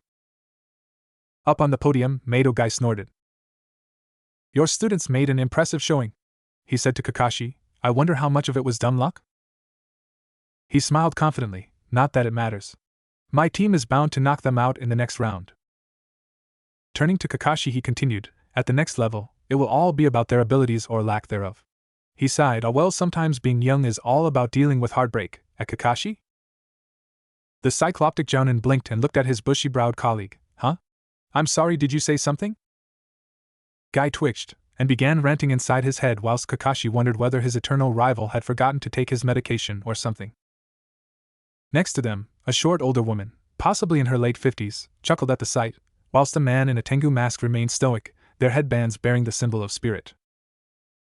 As the teams analyzed each other, Naruto snorted. "Aji-san, Kakashi-sensei, Uber brows, even the creepy lady, quite the dream team we have there." He looked at the sound Jounin and froze. "Is it just me, or does Music Boy there look familiar, Sasuke?" The Uchiha nodded. "Can't be a coincidence, he looks too much like the guy we met in the forest." "Now the Hokage himself will explain the third exam," Enko called out. "Listen up and take all his words to heart." "A war in miniature?" Naruto raised an eyebrow at the old man. "Is it any wonder we're at odds with almost everyone here?" He eyed Gaara, who looked positively bored. "Seems some don't think much of it either." He looked up at Hate and winced. "Yikes, talk about a dead man walking." The sickly-looking Jounin turned and addressed the assorted contestants, letting them know that the preliminaries were starting, and that anyone who couldn't compete should withdraw now. Naruto was about to comment on this when, to his surprise, Kabuto raised his hand and marched off, making some feeble excuse about being wasted from their earlier scuffle with the rain Nins. The finals started, with the announcement of the first round fight. Uchiha Sasuke vs Akato Yoroi. The round went off rather well, with Sasuke practically dominating the fight until he realized that getting in close to grapple allowed the taller genin to utilize his chakra-draining abilities. Fortunately, Sasuke managed to use his newly developed Shurshurenden, or Lion Barrage, to pound the poor sod into the arena floor. Next up was Hinata's stoic teammate, Shino, against the unfortunate Oden and Zaku. The cocky sound ninja had to be carried out of the arena when he blew his own arms off. Naruto shivered as the insects crawled back under Shino's coat, after hearing Guy and Niji's revelation. No offense to the guy, but allowing a bunch of insects to turn your body into a walking hive. He shivered again. That's just gross, effective, but gross. Lee nodded, and Kurenai felt somewhat relieved that someone else felt even a little weirded out by the knowledge. Naruto turned to Hinata and nodded. Though if he's Hinata-san's friend, I'm sure he can't be that bad. God knows he can't be worse than Akamaru's pet human. Kiba let off a plethora of curses, which Kurenai thumped him for. Next up was a real shocker. Kawabara Kazuma vs Kankuro. Kankuro smirked at his opponent. The teen was taller than him, but from what he could tell, the idiot was all brawn and no brains. He wore his hataite around his arm, over standard, blue shinobi gear and a white coat. He wore a black shirt over what appeared to be fishnet. The carrot-topped teen was currently giving the finger to one of his teammates, not even bothering to look at his opponent. "Nuts to you, Urameshi. Just you watch." Kankuro snorted within the wrappings he normally used to carry his puppets, before having Karasu attack. Kawabara dodged his opponent and glared at the binding S on his back, making Kankuro shiver. To the Sand Nin's great surprise, he found himself being throttled by the guy and Karasu with a massive hole in its chest area, let alone having all its limbs removed, rather violently I might add. "Give up right now," Kawabara growled, "or I'll shove what's left of that mutated Barbie so far up your ass, you'll be crapping out splinters." Whimpering a quick surrender, the poor Sand Nin found himself hurtled across the arena for his troubles. Kawabara snorted and walked up the steps, insulted that the idiot thought he'd lose to a mutated doll. Kakashi raised his eyebrow. "Dumb, but he's got a buttload of chakra." He eyed the teen's remaining teammates, and he appears to be the weakest of them, in that aspect at least. Next up was Tsurugi Misumi vs Minamino Kurama. As the redhead walked down the steps, even Sasuke flushed at the sight.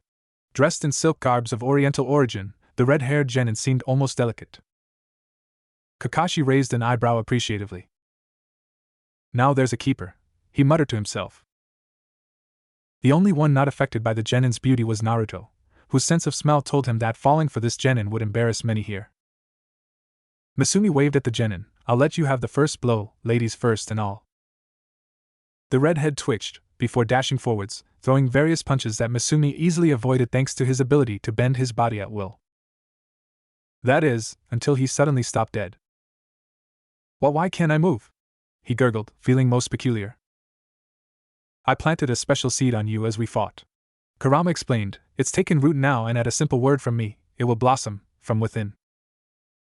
Misumi blanched and struggled. Hang on. Can't we talk about this? He waved his arms. We could go out on a date, what do ya say? Yusuke and Kuwabara winced. Oh shit, he's boned, they thought, whilst a red-eyed spirit Nin snorted. HN fool. Kurama's face grew cold. Die.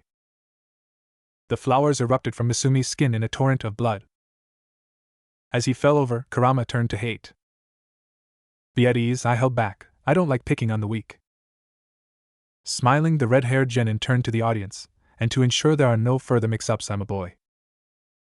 Naruto cackled at the horrified expressions on the assorted males in the area, as did the redhead's teammates, and a certain red-eyed spirit Nin, whose own teammate were giggling.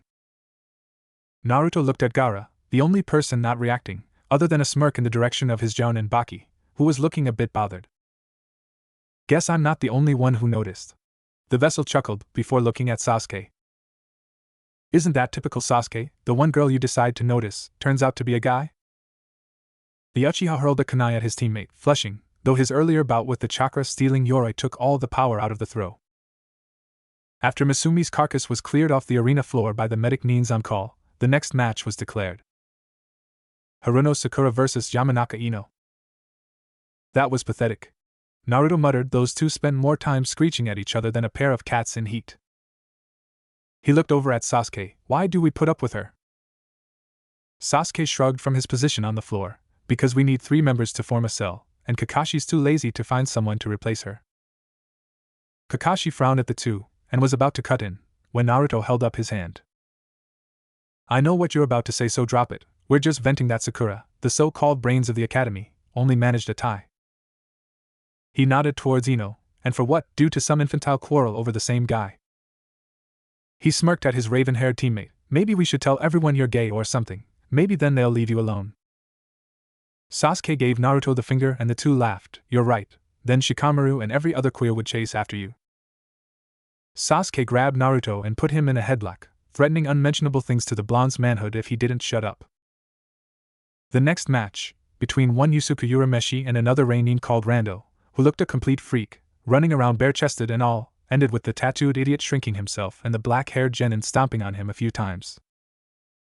Too bad that chant has to be spoken aloud. It may have come in handy at some stage. Naruto winced at the lack of response, having forgotten that the snake perv had apparently cut him off from Kyuubi.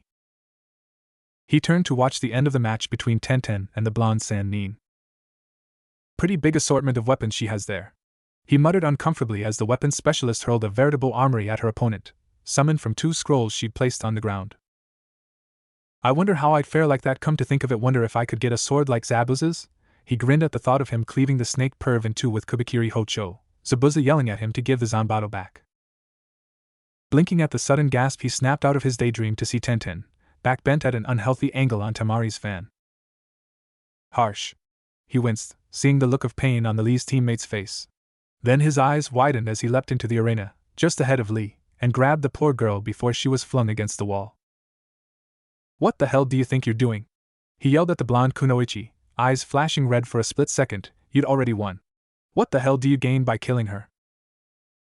Temari was about to scoff when a wave of killing intent, immeasurably greater than anything Gaara ever gave off, brought her to her knees, eyes wide.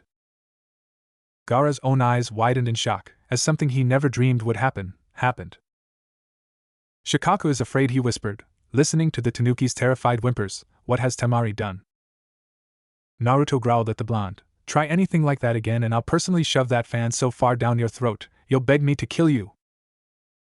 Temari could only nod, tears of fear coursing down her face as she tried to back away. Naruto snorted and passed Tenten to Lee. Better get her to the medics. The taijutsu expert nodded and turned to go, when Naruto called out to him. Lee, let's show these bastards how real ninja act. He glared at the others. And that goes for the rest of you too, we look out for our own. Guy was actually crying at the beautiful display of youth that the two genin had displayed, whilst Kakashi was skeptical. I thought you hated everyone in this village, Naruto, he asked, not looking at the boy. Naruto spat on the ground. I do, but that's no reason to turn your back on a comrade. He looked at his jounin instructor. Even if we are on different teams, we're still comrades. Kakashi smirked. Are you sure it wasn't because she's cute? Naruto's response, a knee to the balls, caused many to stare at the genin in shock. Kakashi no hentai, is that all you think about?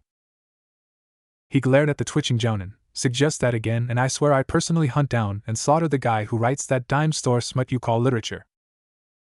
Every male jounin, and Anko, winced at this, wondering if Kakashi would be able to walk again. Near the women's bath, a white-haired lech sneezed, giving away his location, and earning a one-way trip to Painesville. Naruto was so annoyed he practically punted a hapless Shikamaru into the arena when the lazy genin mentioned how troublesome it was when his match was called out. The genin landed on top of his startled opponent, the female Sound Nin. Naruto's sweat dropped. Sorry, he called out, scratching the back of his head. The match ended with a concussed kin being carried by medics. Shikamaru marched, or rather, limped up the steps. Naruto's kick had bruised his left butt cheek, something awful, not that he'd admit it in public, and he would have glared daggers at the genin if it weren't so troublesome.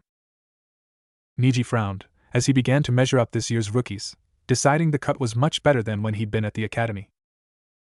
The board announced the next contenders. Uzumaki Naruto vs. Inuzuka Kiba.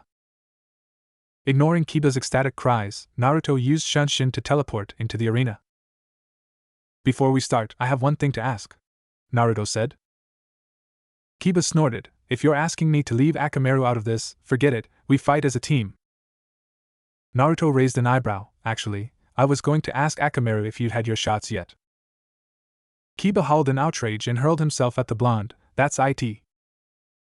He made several hand seals, Shikyaku no Jutsu, then lunged forwards on all fours attacking Naruto. The doppelganger burst into smoke, causing the Inuzuka to snort in annoyance. Easy there, Bakinu, Naruto muttered, reading from his book again, or my friend there may decide to nick something vital. Kiba stared at the sight of Akamaru held in the grasp of a doppelganger and smirked, tossing the pooch a soldier pill. Naruto's eyes widened as he stared at the changed mutt. Okay, didn't expect the mutt to be a freaking drug addict. He put the book away and pulled a scroll out. Better get ready. Damn it, he cursed as he pulled himself up. That Gutsuga attack really packs a punch, like going head to head with a chainsaw. He smirked, rubbing his cut cheek. Time to put some of my techniques to use. Up in the stands, Kakashi's visible eye widened as Naruto made a very familiar seal. Poor Naruto smirked. The finest of the arts used by those hidden in the mist and rain, Kirigakure no Jutsu. Everyone's eyes widened as a thick blanket of fog fell over the arena, hiding the two genin from view. Kiba snorted, as the mist seemed to blanket even Naruto's scent from him. Damn it, he growled, this was supposed to be an easy win. He glared around at the fog. Where'd that bastard learn this from? There are 8 targets, a cold, distinctly chilly voice called out. Anko's eyes widened. It sounded very similar to Orochimaru's. Orochimaru raised an eyebrow, almost flattered that the genin would use his voice in a scare tactic. Throat, spinal column, lungs, liver, the jugular vein, the subclavian artery, kidney, heart, kukukuku, so many choices. What vital, vulnerable place shall I choose? Kiba shivered within the fog, while Sasuke and Sakura shivered above it, knowing just how effective this tactic was. Seems Naruto's been pickling up a few things. I'd better up my game if I'm gonna win this, Sasuke pondered, shivering with anticipation. Yusuke whistled. Kid's pretty cocky, isn't he, Kurama? The redhead chuckled. Reminds me of you. He looked at Kuwabara. Can you sense him? Kuwabara nodded. Yeah, he's got a scroll in his hands. I think he's going to try a summons. Oh wait, I forgot a very vital target, Naruto called out. Care to guess what it is, Bakinu? Show yourself, you coward! Kiba screamed, hurling kunai at the sound. Fight like a man. There was a deadly silence, even more chilling than the voice. Something tells me that was the wrong thing to say, Yusuke muttered. A coward, is that what you called me? The anger in that voice was unmistakable. I lived my earliest days being treated like the shit your clan cleans out of their kennels, beaten and abused by everyone I met. Kiba backed up a little, the killing intent in the mist rising to an extreme thanks to his enhanced senses. If it wasn't for the old man and Irika, I'd have died a dog's death, and if it weren't for Mizubuza-san and Haku-chan would have suffered the same fate. Naruto chuckled. You want me to fight like a man? You mutt? He rubbed his blood on the scroll he pulled out earlier. I'll go one up, I'll show you how true shinobi fight. Oh, serious? Kuba puning on the way. I'll show you how true shinobi fight. Everyone waited on bated breath as the blonde's voice cut through the air. Interesting, Orochimaru muttered. Arashi-kun, your son is just as ornery as you were. Gaara shivered at the smell of blood from Naruto's wounds. Shikaku was scared of this boy. Why? Naruto-kun, Hinata whispered, twiddling her thumb. Naruto activated his Kyuubi and began making seals. Tiger, snake, dragon, dog. He slammed the scroll into the ground. Doton, Tsuga no Jutsu, he called out mentally. Kiba was about to call out again when a rumbling reached his ears. Shit! He cried as something latched onto his limbs, holding him in place. Against the wall, a stifled yelp revealed that Akamaru was in a similar predicament. Grinning, Naruto cancelled the mist jutsu. How many of my techniques does Naruto know? Kakashi muttered under his breath, and I don't remember giving him a summoning contract. He gasped in shock, eye widening in disbelief. Nanny? As the fog cleared, everyone's eyes widened in shock. 4 foxes, each the size of a wolf, were holding Kiba in place, a fifth with his paws securing a whimpering Akamaru, teeth wrapped around the poor pup's throat, not enough to draw blood, but enough to hold him still.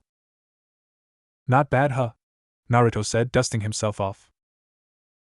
Kakashi-sensei used this technique on someone we met when we got Zabuza to join us, so you should feel honored that I'd use one of the infamous Kapinin's tactics to show you up.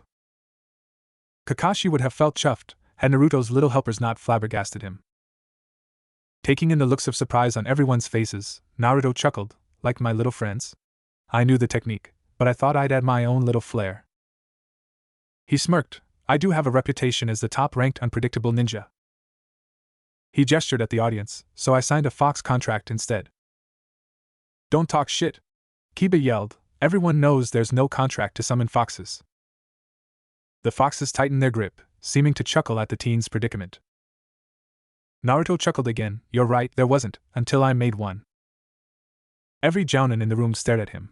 To make a contract with foxes, or any summoned creature, one would have to seek out the boss animal, and everyone who was at that battle all those years ago knew who the Lord of Foxes was. Kyuubi, he signed a contract with the Kyuubi. The Hokage muttered, pipe threatening to snap due to his teeth clamping hard on it. Naruto sighed, eyeing the trapped genin, so care to give up? Kiba spat in reply. I ain't giving up to a dunce like you. I'll break this summons in no time. He grinned, and I'll bet you're low on chakra. Naruto frowned. True, summoning requires a large amount of chakra, but compared to the move I'm about to do, summoning my vulpine companions here is child's play. He braced himself for the chakra strain and asked, this is your last chance, surrender. Otherwise, he activated his Kyuubi for a split second. Your future is death. Kiba winced at the sudden change in eye color. What the heck is this guy? Is this really Naruto? Ox hair monkey. Kakashi's eye widened as Naruto shot through a very familiar series of seals. That's my dash. Naruto grinned, gripping his right hand as the chakra began to surge, before holding his hand towards the ground, clutching it in his left. Raikiri. The electrical discharge blinded everyone for a split second, but as it cleared, Naruto came into view, grinning like a fox, and the legendary Raikiri blazing in his hand. Kurenai blanched at the sight. Why on earth would Kakashi teach his technique to a genin? She stared at the Kapinin, and to Naruto of all people, I could understand Sasuke, but Naruto? Kurenai noticed the jounin's shocked face, and frowned. Wait, if he taught it to the boy, why does he look so shocked? Kuwabara shivered at the discharge. That's a lot of power the kid's packing there, feels like every hair on my body's about to stand on end. Kurama nodded, rubbing his red locks, indeed quite an impressive display of raw power. The red-haired spirit Nin eyed the cycloptic jounin across the arena, so that's the infamous copy Nin's sole original technique. Yusuke looked between the two. Sole original? Copy Nin? What the hell are you talking about? The diminutive jounin bopped him one. Shut up, Baka. If you'd done your research like these two, you know who he was. Kiba stared in horror at the chakra formed in Naruto's palm. You damn monster! He yelled, you're some kind of monster! Naruto bristled for a minute at the memories that flooded him, before smirking coldly. I get that a lot around here. Causing a few members of the Konoha Jounin to wince, and the Hokage to scowl. But what does that make you? He straightened up. A man? He released his right hand, eyeing Akamaru, a dog. His face changed to a sadistic smirk that caused many to flinch. Or a monster? Naruto stepped forwards, looking smug. Bakinu, do you remember that target I spoke about earlier, the one I forgot? He took in the boy's confused face. Care to hazard a guess? Kiba looked stumped, causing Naruto to grin wider. Come on, how can you forget your two best friends, and I'm not talking about your teammates? Kuwabara and Yusuke's eyes widened, as they simultaneously covered their crotches, looks of horror on their faces, whilst the red-eyed Genin grinned savagely, his teammate blushing at the innuendo.